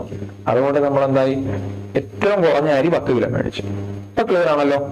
ഇനി വെബ്ലൻ ഗുഡ്സ്, അതായത് luxury goods where higher price itself increases demand due to status symbol. ഏറ്റവും നല്ല ഉദാഹരണമാണ് ഐഫോൺ, അല്ലെ? ഐഫോൺ എടുക്കുക, അയാളുടെ കയ്യിൽ ഐഫോൺ ആണ്, അല്ലെങ്കിൽ ഇന്നയാളുടെ കയ്യിൽ ഐഫോൺ ആണ്, ഐഫോൺ എന്ന് പറയുന്ന ഒരു സ്റ്റാറ്റസ് ഉണ്ട്. അല്ലെന്നുണ്ടെങ്കിൽ ഇപ്പോ റോൾസ് റോയ്സ് കാറ് ഒരു വെബ്ലൻ ഗുഡ് ആണ്. ഓക്കെ, ഇതിൽ പരം നല്ലൊരു ഉദാഹരണം ഇതിന് പറയാനില്ല. അപ്പൊ ഈ ടൈപ്പ് ഓഫ് ഗുഡ് എന്ന് പറയുന്ന ടോപ്പിക്ക് ക്ലിയർ ആണെന്ന് വിചാരിക്കുന്നു. Law of supply, type of good കണ്ടു. ടൈപ്പ് ഓഫ് ഗുഡ് എന്തൊക്കെയാന്ന് നമ്മൾ കണ്ടു. അതിനൊരു സമ്മറി ആയിട്ട് കൊടുത്തിരിക്കുകയാണ് കേട്ടോ. ഇത് സബ്സ്റ്റിറ്റ്യൂട്ട് ഗുഡ് എന്താന്ന് കണ്ടു, കോംപ്ലിമെന്ററി ഗുഡ് എന്താന്ന് കണ്ടു, പെട്രോള് കാറിന്റെ നമ്മൾ കണ്ടു, നോർമൽ ഗുഡ്. ഈഫൻ വെബ്ലൈനകത്ത് വന്നിട്ടില്ല, സോറി. ഓക്കെ, വെബ്ലൻ എന്തായിരുന്നു, ഐഫോൺ അല്ലെങ്കിൽ ബ്രാൻഡ് എന്നുള്ള കാര്യം ഓർത്തിരിക്കുക. ക്ലിയർ അല്ലേ? ഇനി വേറൊരു ഡിഫറെന്റ് കൺസെപ്റ്റിലേക്കാണ് നമ്മൾ വരുന്നത്. ഐസോ കോസ്റ്റ് ലൈൻ. ഓക്കെ, ഈ ടേം ഞാൻ പറഞ്ഞല്ലോ, എക്കണോമിയിൽ എപ്പോഴും ടേം ഇമ്പോർട്ടന്റ് ആണെന്ന് പറഞ്ഞല്ലോ. ഐസോ 1 അല്ലെങ്കിൽ ഒരുപോലെ എന്നുള്ള അർത്ഥമാണ് കോസ്റ്റ്. കോസ്റ്റ് എന്ന് പറഞ്ഞാൽ നമുക്കറിയാലോ, വില. അതായത് നമ്മുടെ കയ്യിൽ, എന്റെ കയ്യിൽ 100 രൂപയുണ്ട്, അല്ലെങ്കിൽ ഇപ്പോൾ ആദ്യം ഉദാഹരണം ഉണ്ടല്ലോ, എന്റെ കയ്യിൽ 10,000 രൂപയുണ്ട്. അതായത് ഒരു ഫിക്സഡ് ബഡ്ജറ്റ് ആണ്. ആ ബഡ്ജറ്റ് കൊണ്ട് എനിക്ക് വേണ്ട കാര്യങ്ങൾ എന്തൊക്കെ രീതിയിൽ 10,000 രൂപയ്ക്കുള്ളിൽ എനിക്ക് 10,000 രൂപ കൊടുത്ത് എനിക്കൊരു സാധനം ഉണ്ടാക്കണം. അതിനൊരു തൊഴിലാളി വേണം, മെഷീനും വേണം. 10,000 രൂപയ്ക്ക് എത്ര തൊഴിലാളി, എത്ര മെഷീൻ എന്നാണ്. കയ്യിലുള്ള പൈസക്ക് ഏതൊക്കെ തരത്തിൽ നമുക്കൊരു ഔട്ട്പുട്ട് എടുക്കാം. ക്ലിയർ അല്ലേ? അതാണ് ഇപ്പൊ കണ്ടോ, ഒരു വർക്കറിന് 1000, ഒരു മെഷീൻ 2000 വരുന്ന അവസ്ഥ. 10,000 രൂപ ഉണ്ട് തരും. എങ്ങനെയൊക്കെ കോമ്പിനേഷൻ ആക്കാം? 10 വർക്കറിനെ എടുക്കാം, മെഷീൻ ഒന്നും എടുക്കണ്ട. 8 worker, 1 machine, 6 worker 2 machine, 4 worker 3 machine. ഇങ്ങനെ പല കോമ്പിനേഷൻ ഉണ്ട് കേട്ടോ. അത്ര ഉദ്ദേശമുള്ളൂ. കയ്യിൽ എത്ര രൂപയുണ്ട്, എന്റെ കയ്യിൽ എത്ര രൂപയുണ്ട്, അതിന് എങ്ങനെയൊക്കെ വിനിയോഗിച്ചാൽ എനിക്കൊരു ഔട്ട്പുട്ട് കിട്ടാം. അതാണ് ഉദ്ദേശിക്കുന്നത്. ഇത് ഐസോ കോസ്റ്റ് എന്ന് പറയാൻ കാര്യം ഇതാണ് കേട്ടോ. ഈ ലൈൻ ഇങ്ങനെ ഡൗൺവേർഡ്സ് ആണ്, അതുകൊണ്ടാണ്. ഓക്കെ, ഐസോ കോസ്റ്റ് ലൈൻ. ഇനി ഐസോ ക്വാണ്ട് ലൈൻ. ക്വാണ്ട് എന്ന് പറഞ്ഞാൽ ഒരു പ്രത്യേക ഔട്ട്പുട്ട്, ഒരു ക്വാണ്ടിറ്റി പ്രൊഡ്യൂസ് ചെയ്യുന്ന കാര്യമാണ്. കോസ്റ്റ് എന്താണ്? ബഡ്ജറ്റ് ആണ്. ഫിക്സഡ് ബഡ്ജറ്റിൽ അതിനെ എങ്ങനെയൊക്കെ കോമ്പിനേഷൻ വഴി ഔട്ട്പുട്ട് ഉണ്ടാക്കാം. അസമയം പല കോമ്പിനേഷൻ എടുത്തൊരു ഫിക്സ്, നമ്മൾ ആദ്യം ഔട്ട്പുട്ട് തീരുമാനിച്ചു നോക്കുക. ഇതിനകത്ത് എനിക്ക് ഇത്ര സാധനം ഉണ്ടാക്കണം, അതെങ്ങനെയൊക്കെ ഉണ്ടാക്കാം. മറ്റത് എങ്ങനെയായിരുന്നു, എന്റെ കയ്യിൽ ഇത്ര രൂപയുണ്ട്, അതിന് എത്രയൊക്കെ ഉണ്ടാക്കാം. വ്യത്യാസം മനസ്സിലായല്ലോ? അപ്പോ ഇത്ര സാധനം ഉണ്ടാക്കണം, അതാണ് ഐസോ ക്വാണ്ട്. കണ്ടോ, 100 ഗ്ലാസ് ജ്യൂസ് ഒരു ദിവസം ഉണ്ടാക്കാം, അതെങ്ങനെയൊക്കെ ഉണ്ടാക്കണം എന്നുള്ളതാണ്. നമ്മൾ അവിടെ കൊടുത്ത പോലെ തന്നെ ഒരു കോമ്പിനേഷൻ ആണ് ഈ കൊടുത്തിരിക്കുന്നത്. കൺസെപ്റ്റ് ഡൗട്ട് വരുമ്പോൾ ഇത് വായിച്ചു നോക്കുക. ഓക്കെ, സിമ്പിൾ ആയിട്ടുള്ള കാര്യമേ ഉള്ളൂ. 100 ഗ്ലാസ് ഔട്ട്പുട്ട് ഉണ്ടാക്കാം, അല്ലെ? എത്ര ജോലിക്കാര്, എത്ര മെഷീൻ ഉണ്ട്, പല രീതിയിലിടാം. നമ്മളാണ് ഒരു കഥ നടത്തുന്നെങ്കിൽ നമ്മൾ ചിന്തിച്ചു നോക്കൂലേ? അത്രേ ഉള്ളൂ. ഓക്കെ, ക്ലിയർ അല്ലേ? ഇതാണല്ലേ. ഇത് ലീനിയറും ഇത് എക്സ്പോണൻഷ്യലും ആണ് കേട്ടോ. അതേ ഉള്ളു വ്യത്യാസം. രണ്ടും ഡൗൺവേർഡ്സ് ആണ്. നമ്മൾ എന്തായാലും ഡിഫറെന്റ് ആയിട്ട് രണ്ട് കൺസെപ്റ്റ് ആണ് വായിച്ചത്, ഐസോ കോസ്റ്റും ഐസോ ക്വാണ്ടും അല്ലെ. ഇനി അടുത്ത എന്താണ്? Invisible hand and laissez faire. Invisible hand ഇതെന്ന് പറഞ്ഞാൽ നമുക്ക് മലയാളത്തിൽ പറഞ്ഞു കഴിഞ്ഞാൽ കാണാൻ മേലാത്ത കൈ അല്ലെ. എന്താണ് ഇത്? നമുക്ക് എക്കണോമിക്സ് അല്ലെങ്കിൽ മാർക്കറ്റുമായിട്ട് ബന്ധപ്പെട്ടത് എന്താണ് ഇതിന് ഉദ്ദേശിക്കുന്നത്? അതായത് ആഡം സ്മിത്ത് എന്ന് പറയുന്ന ആള് അയാളുടെ തിയറി ഓഫ് മോറൽ സെന്റിമെന്റ്സ് എന്ന് പറയുന്ന ബുക്കിലാണ് ഈ ഒരു കൺസെപ്റ്റ് കൊണ്ടുവന്നത്. അതായത് പ്രത്യേകിച്ച് ആരും മാർക്കറ്റിൽ വലിയ കാര്യങ്ങളൊന്നും ചെയ്യുന്നില്ലെങ്കിലും മാർക്കറ്റ് തന്നെത്താനെ അങ്ങ് പോകുന്നു, മാർക്കറ്റ് തന്നെത്താനെ അങ്ങ് നടന്നു പോകുന്നു. ആരും പ്രത്യേകിച്ച് കൺട്രോൾ ചെയ്യുന്നില്ല, എന്നാൽ ആരൊക്കെയോ കൺട്രോൾ ചെയ്യുന്നതായിട്ട് നമുക്ക് തോന്നാം. അതാണ് ഒരവസ്ഥ. ഇത് ഇന്നത്തെ അവസ്ഥയിൽ പ്രാക്ടിക്കൽ ആണോ എന്ന് എനിക്കറിയില്ല. എന്തായാലും ഇങ്ങനെ ഒരു കൺസെപ്റ്റ് കൊണ്ടുവന്നിട്ടുണ്ട്, ഇൻവിസിബിൾ ഹാൻഡ്. ആരും കൺട്രോൾ ചെയ്യുന്നില്ല എന്ന് തോന്നാം, അങ്ങനെ ഒരു കൺസെപ്റ്റ്. ഓക്കെ, അതായത് ഞാൻ എനിക്ക് വേണ്ട കാര്യങ്ങൾ ചെയ്തുകൊണ്ടേയിരിക്കുന്നു, അല്ലാതെ എനിക്ക് വേണ്ട കാര്യങ്ങൾ മറ്റുള്ളവരല്ല തീരുമാനിക്കുന്നത്. മനസ്സിലായോ? അപ്പൊ ആരെങ്കിലും കൺട്രോൾ ചെയ്യുന്നുണ്ടോ? ഇല്ല. അതാണ് ഇൻവിസിബിൾ ഹാൻഡ്, നാച്ചുറലി അഡ്ജസ്റ്റ് ചെയ്തു പോകുന്നത്. മനസ്സിലായല്ലോ? ഇനി ലൈസേഴ്സ് ഫെയർ, അതും ആഡം സ്മിത്ത് ആണ്. അദ്ദേഹത്തിന്റെ വെൽത്ത് ഓഫ് നേഷൻസ് എന്ന ബുക്കിലാണ് കൊണ്ടുവന്നത്. ഇത് നമുക്ക് ഇന്ന് ആപ്ലിക്കബിൾ ആയിട്ടുള്ള ഒരു കാര്യമാണ്, പ്രത്യേകിച്ച് ക്യാപിറ്റലിസ്റ്റ് മാർക്കറ്റുകളിൽ. അതായത് ഗവൺമെന്റ് എന്ന് പറയുന്ന ഒരു സിസ്റ്റം സെപ്പറേറ്റ്. നമ്മളൊരു ടു വീലിന്റെ കാര്യം പറയാം, പ്രൈവറ്റ് പബ്ലിക്. അതായത് പബ്ലിക് എന്ന് പറയുന്ന ഗവൺമെന്റ് പലതിനും ഫെസിലിറ്റേറ്റ് ചെയ്യുകയാണ്. അല്ലാതെ ഇപ്പൊ നമുക്കറിയാം, നമ്മൾ ഈ കഴിഞ്ഞിടയ്ക്ക് ഇൻഡിഗോയുടെ ഇഷ്യൂ കേട്ടു അല്ലെ. എന്തായിരുന്നു? ഇൻഡിഗോയ്ക്ക് മോർ ദാൻ 50% മാർക്കറ്റ് ഷെയർ ഉണ്ട്. അതുകൊണ്ട് തന്നെ ഇൻഡിഗോയുടെ ഫ്ലൈറ്റ് എല്ലാം ക്യാൻസൽ ആയപ്പോൾ എന്ത് പറ്റി? മാർക്കറ്റ് മൊത്തത്തിൽ പ്രശ്നമായി, പൈസ കൂടി. അതേസമയം നമ്മുടെ സർക്കാരിന്റെ എയർ ഇന്ത്യ അല്ലെങ്കിൽ സർക്കാർ പിന്താങ്ങുന്ന എയർ ഇന്ത്യ എന്ന് പറയുന്ന ഒരു സെറ്റപ്പ് ഉണ്ടായിരുന്നെങ്കിൽ എന്തായിരുന്നു? ഇത്രയും ബാധിക്കില്ലായിരുന്നു. എന്ന് വെച്ച് കഴിഞ്ഞാല് പല കാര്യങ്ങളിലും സർക്കാർ അതിനെ അനുവദിക്കുന്നതേ ഉള്ളൂ, സർക്കാർ നേരിട്ട് ഇടപെടുന്നില്ല. ഉദാഹരണമാണ് ഞാൻ ഇത് ഫ്ലൈറ്റ് മാർക്കറ്റിന്റെ കാര്യം പറഞ്ഞത്. മിനിമം ഇന്റർഫിയറൻസ് ഉള്ളൂ ഗവൺമെന്റ്. ഓക്കെ, ഫ്രീ മാർക്കറ്റാണ്, നിങ്ങൾ എന്താണ് ചെയ്യുന്നത്? അതാണ് let do or let it be. പക്ഷെ ഞങ്ങൾ മോണിറ്റർ ചെയ്യുന്നുണ്ട്, ഞങ്ങൾ ഗൈഡ് ചെയ്യും. കണ്ടല്ലോ, ഇന്ത്യയുടെ കേസിൽ എന്തായിരുന്നു? നിങ്ങൾ ചെയ്തോ, പക്ഷെ ഈ കേസ് വന്ന സമയത്ത്, ഈ ഇഷ്യൂ വന്ന സമയത്ത് ഗവൺമെന്റ് അതിന്റെ പ്രൈസ്, വില, ഇത്ര കിലോമീറ്ററിന് ഇത്ര രൂപ വാങ്ങിക്കാവൂ എന്ന് ഫിക്സ് ചെയ്തായിരുന്നു അല്ലെ. അത് ഇതിനൊരു ഉദാഹരണമാണ് അല്ലെ. ഓക്കെ, അപ്പോ ഇൻവിസിബിൾ ഹാൻഡ്, ലൈസൻസ് ഫെയർ, ഇത് രണ്ടും മാറിപ്പോകരുത് കേട്ടോ. ലൈസൻസ് ഫെയർ എന്ന് പറഞ്ഞാൽ ഗവൺമെന്റിന് റോൾ ഉണ്ട്, പക്ഷെ റോൾ ഉണ്ടോ എന്ന് ചോദിച്ചു കഴിഞ്ഞാൽ മിനിമൽ റോളേ ഉള്ളൂ, മിനിമൽ റോള്. ഓക്കെ, ഇത് രണ്ടും ആഡം സ്മിത്ത് ആണ് കൊണ്ടുവന്നത്. അപ്പൊ നമ്മുടെ പരീക്ഷ സംബന്ധിച്ചോളം ഇതിന്റെ എല്ലാ ഫാക്ടുകൾ ഇമ്പോർട്ടന്റ് ആണ്. ആഡം സ്മിത്ത് എന്ന പേര്, ബുക്ക്, ടേംസ്, അതിന്റെ കൺസെപ്റ്റുകൾ ഒക്കെ ഇമ്പോർട്ടന്റ് ആണ്. അപ്പൊ നമ്മളൊരു മേജർ പോർഷൻ, അതായത് എക്കണോമിക്സിലെ ബേസിക് ആയിട്ടുള്ള കൺസെപ്റ്റുകളെല്ലാം നമ്മൾ ഒന്ന് കണ്ടു. ഓക്കെ, നമ്മൾ ഒന്നൊന്ന് ഓടിച്ച് റിവിഷൻ നോക്കി പോവാം. ഇത്രയും പോയതല്ലേ.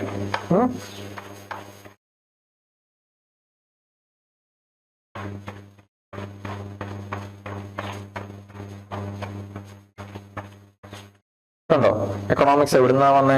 എക്കണോമി എന്ന് പറയുന്ന ടേമിൽ നിന്നാണ് വന്നത്. പിന്നെ type of economy, market economy ഉണ്ട്, നോൺ മാർക്കറ്റ് ഉണ്ട്, മിക്സഡ് ഉണ്ട്. ഇതെങ്ങനെ പ്രവർത്തിക്കുന്നതെന്ന് നമ്മൾ പറഞ്ഞു. മാക്രോ എന്താണ്? വലുതാണെന്ന് പറഞ്ഞു. അത് കീനേഷ്യൻ തിയറി ആണെന്ന് പറഞ്ഞു. മൈക്രോ എന്താണ്? ചെറുതായിട്ട് ബന്ധപ്പെട്ടതാണ്. അത് പ്രൈസ് തിയറി ആണെന്ന് നമ്മൾ പറഞ്ഞു. പിന്നെ എക്കണോമിയെ സെക്ടറുകൾ എന്തിനു വേണ്ടിയിട്ട് അറിയാനും നിലനിർത്താനും ഒക്കെ വേണ്ടി പല സെക്ടറായിട്ട് തിരിച്ചു. പ്രൈമറി, പ്രകൃതിയിൽ നിന്ന്. ഓക്കെ, അതാണ് പ്രൈമറി എന്ന് പറഞ്ഞു. രണ്ടാമതായിട്ട് പ്രകൃതിയിൽ നിന്ന് വരുന്നതിനെ കൺവേർട്ട് ചെയ്യുന്ന സ്റ്റേറ്റ് ആണ് സെക്കൻഡറി എന്ന് നമ്മൾ പറഞ്ഞു. ഓക്കെ, പല എക്സാമ്പിളുകളും പറഞ്ഞു. പിന്നീട് ടേർഷറി കണ്ടു. മൂന്നാമതായിട്ട് അതെന്തായിരുന്നു? ആദ്യത്തെ രണ്ടുമേ അല്ല, സഹായങ്ങളോ സർവീസ്, ബാങ്ക്, റെയിൽവേ ഒക്കെ നമ്മൾ കണ്ടു. പിന്നീട് നാലാമത്തേത്, അതായത് ബ്രെയിൻ യൂസ് ചെയ്യുന്നത്, അതാണ് അതിന്റെ കീവേഡ് കേട്ടോ. ബ്രെയിൻ യൂസ് ചെയ്യുന്ന കാര്യം നമ്മൾ കണ്ടു. അഞ്ചാമതായിട്ട് ഇതിനെല്ലാം നിയന്ത്രിക്കുന്ന, ടോപ്പ് ഡിസിഷൻസ് എടുക്കുന്ന ആ ഒരു ലെവല് നമ്മൾ കണ്ടു അല്ലെ. ഈ സെക്ടറിന്റെ സമ്മറിയാണിത്. എങ്കൽ കർവ് നമ്മൾ കണ്ടു. എന്തായിരുന്നു? വരുമാനം കൂടുന്നതിനനുസരിച്ച് നമ്മൾ സാധനം വാങ്ങിക്കുന്നതിന്റെ അളവിലെ മാറ്റം, ഇതാണ് എങ്കൽ കർവ് നമ്മൾ കണ്ടു. കുസ്നെറ്റ്സ് കർവ് എന്തായിരുന്നു? സാമ്പത്തിക വികസനവും തുല്യതയും തമ്മിലുള്ള ബന്ധമാണ് നമ്മൾ കണ്ടു. എങ്ങനെയാണ്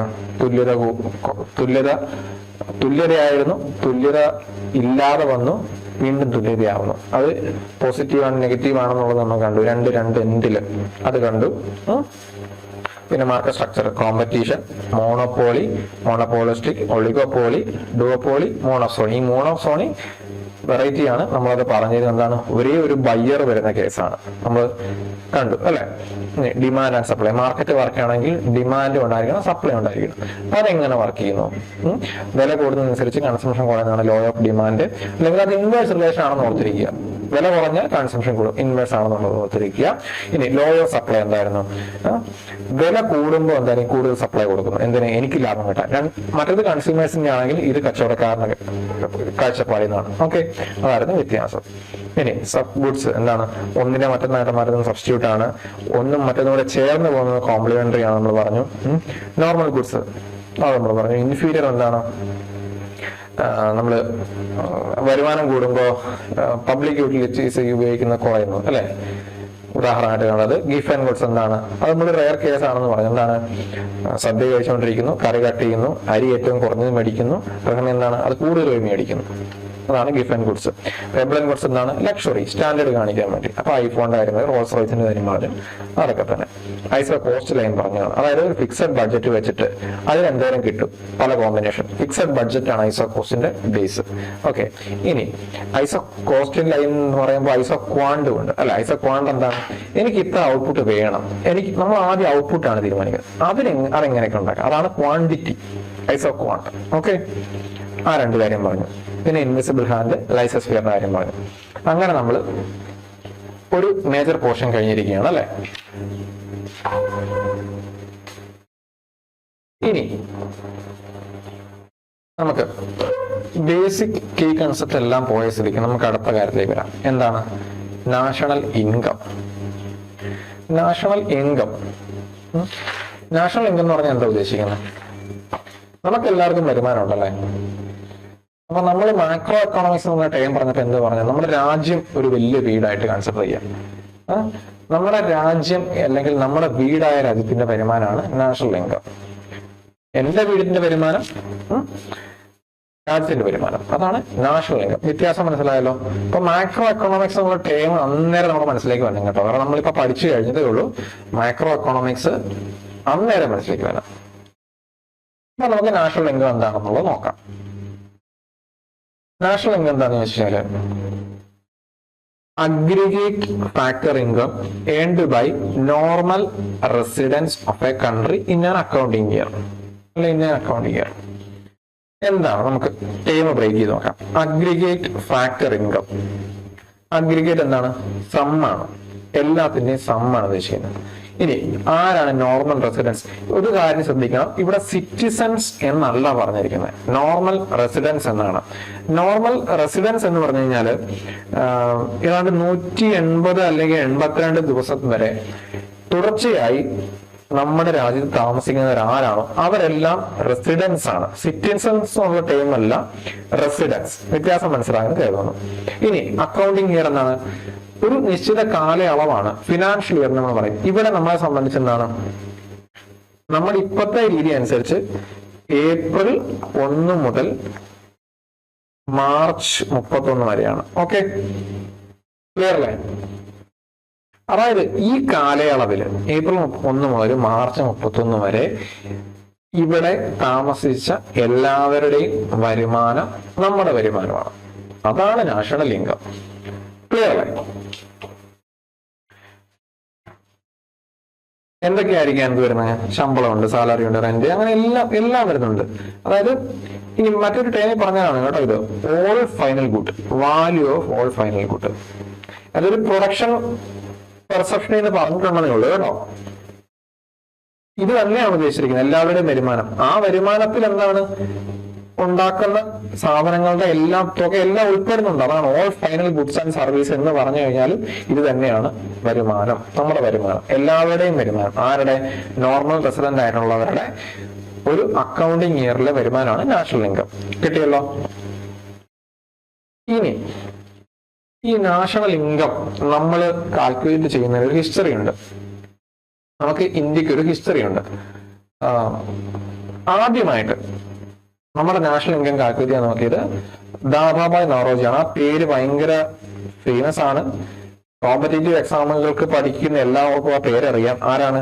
grand old man of India എന്നറിയപ്പെടുന്ന, അല്ലെങ്കിൽ പോവർട്ടി ആൻഡ് അൺബ്രിട്ടീഷ് റൂൾ എന്ന് പറയുന്ന ബുക്ക് എഴുതിയ, അതുമല്ലെന്നുണ്ടെങ്കിൽ 3 തവണ INC പ്രസിഡന്റ് ആയിരുന്ന, അതുമല്ലെങ്കിൽ ഒരു വെറൈറ്റി ഫാക്ടർ ഉണ്ട്, അദ്ദേഹം ബ്രിട്ടൻ പാർലമെന്റിലെ മെമ്പർ ആയിരുന്നു കേട്ടോ. അതുകൊണ്ട് ഗാന്ധിജിയുടെ ഗുരുവാണ്. അങ്ങനെ പല കാര്യങ്ങളുണ്ട് അദ്ദേഹം വിശേഷിപ്പിക്കുന്നുണ്ട്. എന്തായാലും അദ്ദേഹം 1868 ആദ്യമായിട്ടാണ് നമ്മുടെ നാഷണൽ ഇൻകം കാൽക്കുലേറ്റ് ചെയ്യാൻ ശ്രമിച്ചത്. അദ്ദേഹം അന്ന് കണ്ടെത്തിയത് പെർ ക്യാപിറ്റ, PCI എന്ന് പറഞ്ഞാൽ പെർ ക്യാപിറ്റ ആണ് കേട്ടോ. പെർ ക്യാപിറ്റ ഇൻകം 20 ആണ്. എന്താണ് പെർ ക്യാപിറ്റ ഇൻകം? അതായത് ടോട്ടൽ പോപ്പുലേഷൻ അല്ലെ, നമുക്കൊരു മൊത്തം പോപ്പുലേഷൻ ഉണ്ട്. ആ ഉദാഹരണം പറഞ്ഞാൽ ഇപ്പൊ 10 പേരുണ്ടെന്ന് വെച്ചോ, 10 പേർക്കും കൂടെ 10 ലക്ഷം രൂപയുണ്ട്. 10 പേർക്കും കൂടെ 1, 3, 4, 5, 6, 10 ലക്ഷം രൂപയുണ്ട്. പക്ഷേ ഒരാൾക്ക് അതിൽ 5 ലക്ഷവും മറ്റേയാൾക്ക് 3 ലക്ഷവും ഒരാൾക്ക് 1.5 ലക്ഷവും 2 ലക്ഷവും അങ്ങനെയൊക്കെയാണ് പോകുന്നത്. പക്ഷെ പറഞ്ഞു വരുമ്പോ എന്താണ്, ഒരാൾക്ക് 1 ലക്ഷം രൂപ വെച്ചുണ്ടെന്നായി പോകും. അതാണ് പെർ ക്യാപിറ്റ. കിട്ടിയോ? ക്ലിയർ അല്ലേ? പെർ ക്യാപിറ്റയുടെ കൺസെപ്റ്റ് അതാണ്. ഇനി സയന്റിഫിക് ആയിട്ട്, അതായത് പുള്ളി അന്ന് ദാദാഭായ് നവറോജി അന്ന് സയന്റിഫിക് ആയിട്ട് അല്ലെന്നാണ് പറയുന്നത്. എന്തായാലും സയന്റിഫിക് ആയിട്ട് ആദ്യമായിട്ട് ഇത് കാൽക്കുലേറ്റ് ചെയ്ത ആള് VKRV റാവു ആണ്. 1931-32. ഇദ്ദേഹം നമ്മുടെ 1969-71 കാലഘട്ടത്തിലെ union education മിനിസ്റ്ററാണ്.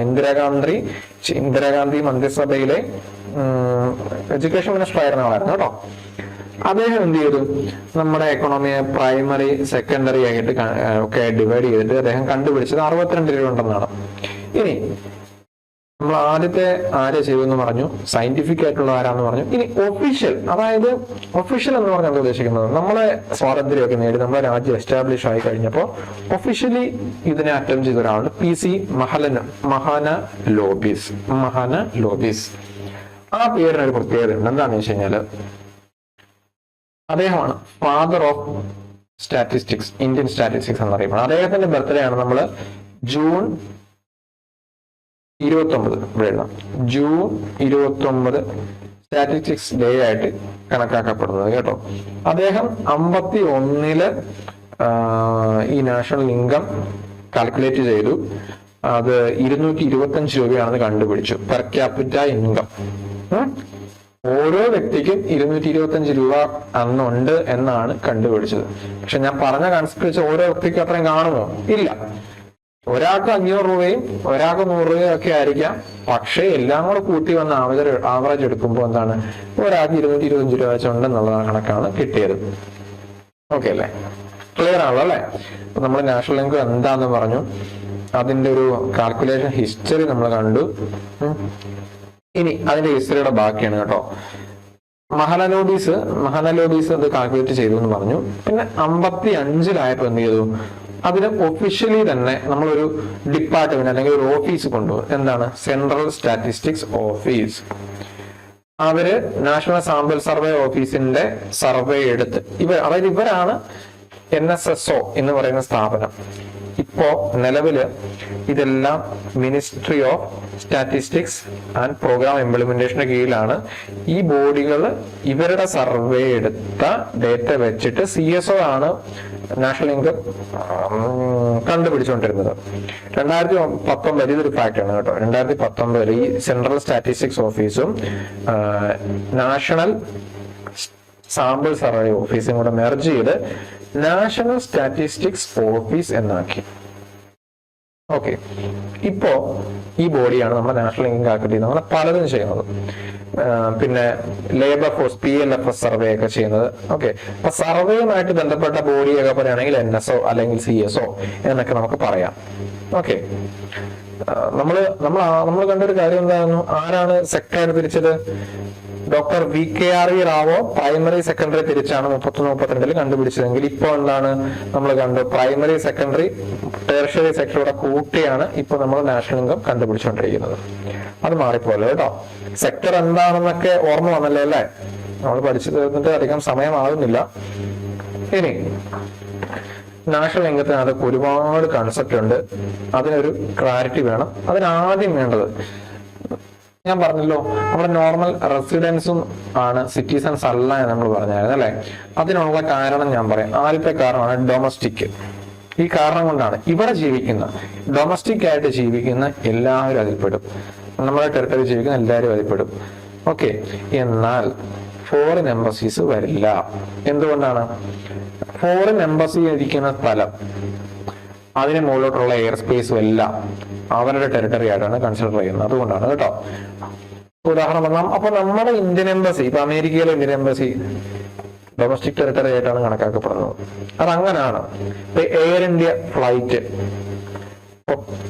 UK air India flight ആകാശത്തെ പറക്കാന്ന് വെച്ചോ, അത് ഇന്ത്യൻ ടെറിട്ടറിയാണ്. ഉദാഹരണം പറഞ്ഞു കഴിഞ്ഞാൽ നമ്മുടെ പ്രധാനമന്ത്രിയോ പ്രസിഡന്റോ ഒക്കെ ഫ്ലൈറ്റില് ഒരു വിദേശ യാത്ര നടത്തുന്ന വഴിക്ക് ഒരു നയത്തിലോ എന്തെങ്കിലും കാര്യത്തിലോ സൈൻ ഇടുകയാണ്. അദ്ദേഹം ഇന്ത്യൻ ടെറിട്ടറിയിൽ ഇരുന്ന് സൈൻ ചെയ്തു എന്നാണ് പറയപ്പെടുന്നത്. ക്ലിയർ അല്ലേ? അതാണ് ഡൊമസ്റ്റിക് ടെറിട്ടറി എന്ന് പറയുന്നതിന്റെ കൺസെപ്റ്റ്. ഇനി അടുത്ത കൺസെപ്റ്റ് ആണ് മാർക്കറ്റ് പ്രൈസ്. നമ്മൾ പലതരം മാർക്കറ്റ് ഉണ്ടെന്ന് കണ്ടു അല്ലെ. മാർക്കറ്റിൽ വിലയുടെ കാര്യം പറഞ്ഞു. മാർക്കറ്റിലെ വില എന്താണ്? നമ്മൾ കൊടുക്കുന്ന വില, അതായത് വാങ്ങിക്കുന്നവർ കൊടുക്കുന്ന വിലയാണ്, ആക്ച്വലി പേ ചെയ്യുന്ന വില. അതിനകത്ത് ഇപ്പത്തെ ഒരു രീതി വെച്ചിട്ട് എന്തൊക്കെ ഉണ്ടാവും? ഞാൻ ഒരു പേന വാങ്ങിക്കാൻ ചെന്നു. ഈ പേന ഉണ്ടാക്കിയതും ഈ പേനയുടെ കംപ്ലീറ്റ് കാര്യങ്ങളും കഴിഞ്ഞ് വന്ന് അതിന്റെ ടാക്സുകളും എല്ലാം കൂടെ കൂട്ടി വന്നൊരു വില കൊടുത്താണ് ഞാൻ ഈ പേന വാങ്ങിക്കുന്നത്. അതേസമയം ഈ പേന ഒരു കമ്പനി ഉണ്ടാക്കുമ്പോൾ അതൊരു സ്റ്റാർട്ടപ്പ് ആണ് എന്ന് സങ്കല്പിക്കുക. സ്റ്റാർട്ടപ്പുകൾക്ക് ഗവൺമെന്റ് ഒരുപാട് സബ്സിഡി കൊടുക്കുന്നുണ്ട്. എന്താണ് സബ്സിഡി? എന്താണ്? ഗവൺമെന്റ് പൈസ കൊടുക്കുന്നു അല്ലെ. ആ കൊടുക്കുന്ന പൈസ ഇനി നമുക്ക് കുറയ്ക്കാം. കാരണം എന്താണ്? ഗവൺമെന്റ് പൈസ കൊടുത്തില്ലായിരുന്നെങ്കിൽ അവര് ഈ ഒരു പേന ഉണ്ടാക്കുന്നതിന്റെ ചെലവ് കൂടും. ആ കൂടുന്ന ചെലവും കൂടി എന്ത് ചെയ്യും? ഇതിന്റെ വിലയിൽ ആടാക്കുവര്, എന്നാലേ അവർക്ക് ലാഭം ഉണ്ടാവൂ. അപ്പോ നമുക്കിത് നഷ്ടമില്ലാതെ അല്ലെങ്കിൽ വലിയ ബലമില്ലാതെ മേടിക്കാൻ പറ്റുകയും വേണം, ഉണ്ടാക്കുന്നയാൾക്ക് ലാഭവും വേണം. അതേസമയം ഉണ്ടാക്കുന്നയാൾക്ക് വലിയ ബലം ഉണ്ടാകരുത്. അതുകൊണ്ടാണ് സബ്സിഡി കൊടുത്തുകൊണ്ടിരിക്കുന്നത്. മനസ്സിലായല്ലോ? അപ്പോ ടാക്സ് വരും, സബ്സിഡി വരില്ല. മാർക്കറ്റ് പ്രൈസിൽ എന്തുണ്ട്? ടാക്സ് ഉണ്ട്, പക്ഷെ സബ്സിഡി ഇല്ല. ക്ലിയർ ആണല്ലോ? ഉദാഹരണം പറഞ്ഞാല് ഗ്യാസ് സിലിണ്ടർ മേടിക്കുന്നു, ടാക്സ് ഇല്ലാതെ 700 രൂപ, GST വന്നു 50, 750 സാധാരണ 750 രൂപയാണ് നമ്മൾ മാർക്കറ്റിൽ മേടിക്കുന്നത്. ഗവൺമെന്റ് നിങ്ങൾക്ക് നമ്മൾ അക്കൗണ്ടിൽ പൈസ വരുന്നൊരു പരിപാടി ഉണ്ടായിരുന്നല്ലോ, DBT, ഡയറക്റ്റ് ബെനിഫിറ്റ് ട്രാൻസ്ഫർ. നിങ്ങൾ 750 രൂപയ്ക്ക് ഗ്യാസ് കുറ്റി എടുത്തോ, സർക്കാർ 100 രൂപ നിങ്ങൾക്ക് അക്കൗണ്ടിൽ തരില്ലേ? അപ്പൊ ആക്ച്വലി നിങ്ങൾക്ക് എത്ര രൂപ ചെലവായി? 650 രൂപ. അതാണ് സബ്സിഡി ഇല്ല എന്ന് പറഞ്ഞതിന്റെ കൺസെപ്റ്റ്. ക്ലിയർ ആണല്ലോ? അപ്പൊ മാർക്കറ്റ് പ്രൈസിന്റെ അകത്ത് എന്തുണ്ട്? ടാക്സ് ഉണ്ട്. അതേസമയം എന്തില്ല? സബ്സിഡി ഇല്ല. ക്ലിയർ അല്ലേ? നമ്മൾ രണ്ട് കൺസെപ്റ്റ് ഉണ്ട്, ഡൊമസ്റ്റിക് ടെറിട്ടറി, മാർക്കറ്റ് പ്രൈസ്. അടുത്ത കൺസെപ്റ്റ് എന്താണ്? Factor cost. ഇത് മാർക്കറ്റ് പ്രൈസിന്റെ ഓപ്പോസിറ്റ് ആണ്. അതായത് മാർക്കറ്റ് പ്രൈസ് എന്ന് പറഞ്ഞു കഴിഞ്ഞാൽ എല്ലാം കഴിഞ്ഞ് മാർക്കറ്റിൽ എത്തുമ്പോൾ ഉള്ള വില എന്നാണ് പറയുന്നത്. അപ്പൊ എല്ലാം കഴിയുക എന്ന് പറയുന്നത് എന്താ? ഈ പേന ഉണ്ടാക്കാൻ, ഈ പേനയ്ക്കകത്ത് പ്ലാസ്റ്റിക് ഉണ്ട്, മഷിയുണ്ട്, അങ്ങനെ പല കാര്യങ്ങളുണ്ട് അല്ലെ. അപ്പൊ ഈ പേന ഉണ്ടാക്കാൻ വേണ്ടി എടുത്ത കാര്യങ്ങളുടെ എല്ലാം ചെലവ്, അതാണ് ഫാക്ടർ കോസ്റ്റ്. എല്ലാം കൂടെ ചെലവ്, ഈ പേന ഉണ്ടാക്കാൻ എടുത്ത എല്ലാത്തിന്റെയും കൂടെ ചെലവ്, അതാണ് ഫാക്ടർ കോസ്റ്റ്. അതിനകത്ത് എന്താണ്? ഈ പേന ഉണ്ടാക്കാൻ തൊഴിലാളിക്ക് കൊടുത്ത പൈസ, ഇതുണ്ടാക്കുന്ന ഫാക്ടറി ബിൽഡിംഗ് ഒരു റെന്റാണ്, ആ റെന്റ്, മെഷീൻ വാടക, സാധനം എടുത്തതിന്റെ പൈസ, കറണ്ടിന്റെ പൈസ, എല്ലാം കൂടെ കൂട്ടും. ക്ലിയർ അല്ല? അതാണ് ഫാക്ടർ കോസ്റ്റ്. അതിനകത്ത് ഇൻഡയറക്ട് ടാക്സ് ഇല്ല. അതായത് ഞാൻ പറഞ്ഞല്ലോ, മാർക്കറ്റിൽ എത്തുമ്പോഴാണ് ടാക്സ്, ഏതാണ്? GST കയറുന്നത്. മാർക്കറ്റിൽ എത്തുന്നതിന് മുന്നേ വരെയുള്ള കാര്യങ്ങളാണ്. അപ്പൊ നമ്മൾ അവിടെ കണ്ടു മാർക്കറ്റിൽ എത്തുന്ന സാധനങ്ങളിൽ സബ്സിഡി ഇല്ല. ഓക്കെ, അവിടെ എന്തുണ്ട്? ടാക്സ് ഉണ്ട്, GST ഉണ്ട്. അവിടെ എന്തില്ല? സബ്സിഡി ഇല്ല. എന്തുകൊണ്ടാ? അത് അവർക്ക് നല്ലതാണ്, അവർക്ക് ഉണ്ടാക്കുന്ന ആൾക്കാർക്ക്. ആ സമയം ഇവിടെ എന്താണ്? ഇവിടെ സബ്സിഡി ഉണ്ട്, ടാക്സ് ഇല്ല. എന്തുകൊണ്ടാണ്? ഇത് കൺസ്യൂമേഴ്സിന്റെ അടുത്ത് എത്തുന്നതിന് മുന്നേ ഉള്ള സ്റ്റേജായതുകൊണ്ടാണ്. കൺസ്യൂമേഴ്സിന്റെ അടുത്ത് എത്തുമ്പോഴാണ് GST ടാക്സും ഒക്കെ വരുന്നത്. അതിന് മുന്നേ എന്താണ്? അതിന് മുന്നേ സബ്സിഡികൾ ഉൾപ്പെടുത്തും. ആ ഒരു സ്റ്റേജാണ് ഫാക്ടർ കോസ്റ്റ്. ഓക്കെ, ഇപ്പൊ ഫാക്ടർ കോസ്റ്റ് ആണ് മാർക്കറ്റ് പ്രൈസ് എത്തുന്നതിന് തൊട്ട് മുന്നേ ഉള്ള വില, ഇൻഡയറക്ട് ടാക്സ്. അത് സബ്സിഡി ഉണ്ട് കേട്ടോ, സബ്സിഡി ഉള്ളതാണ്. അവിടെ സബ്സിഡി ഇല്ല, ഇവിടെ സബ്സിഡി ഉണ്ട്. അവിടെ GST ഉണ്ട്, ഇവിടെ GST ഇല്ല. അതാണ് വ്യത്യാസം. ക്ലിയർ അല്ലേ? അത് കൺസ്യൂമേഴ്സിന്റെ കയ്യിലെത്തുന്നു, ഇത് പ്രൊഡ്യൂസേഴ്സിന്റെ വില. ക്ലിയർ അല്ലേ? ഇനി അടുത്ത കൺസെപ്റ്റ് ആണ് ഡിപ്രീസിയേഷൻ. എന്താണ് ഡിപ്രീസിയേഷൻ? ഡിപ്രീസിയേഷൻ എന്ന് പറയുന്ന കൺസെപ്റ്റ് നമുക്ക് എല്ലാവർക്കും അറിയാം. നമ്മൾ എന്തെങ്കിലും ഒരു കാര്യം വാങ്ങി, ഒരു പുത്തൻ സാധനങ്ങൾ എന്തെങ്കിലും വാങ്ങി, അത് റീസെയിൽ ചെയ്യാനിടും, OLX ഇടുവാണ്. അപ്പൊ നമ്മൾ മേടിച്ച വിലക്ക് ഇടുവോ? ഒരിക്കലും ഇടില്ല. എന്തുകൊണ്ടാണ്? അതിന് വില കുറഞ്ഞു നമുക്കറിയാം, അല്ലെങ്കിൽ ഇടാൻ പറ്റില്ല. അതാണ് അതിന്റെ ഒരു ജനറൽ രീതി. അതെന്തുകൊണ്ടാണ്? Old, worn out, lose value, അല്ലെങ്കിൽ വിയർ ആൻഡ് ടിയർ എന്ന് പറയും. ഉദാഹരണം പറഞ്ഞാൽ നമ്മളൊരു 60,000 രൂപയ്ക്ക് ഒരു ബൈക്ക് എടുത്തു, ഒരു വർഷം കഴിഞ്ഞപ്പോൾ 50,000 രൂപയായി, എന്നുവെച്ചാൽ 10,000 രൂപ പോയി, കുറഞ്ഞു. നമ്മൾ ചെയ്യുന്ന ഒരു കാര്യം അതാണ് ഡിപ്രീസിയേഷൻ കേട്ടോ. ക്ലിയർ ആയി കാണുമല്ലോ. ഇനി അടുത്ത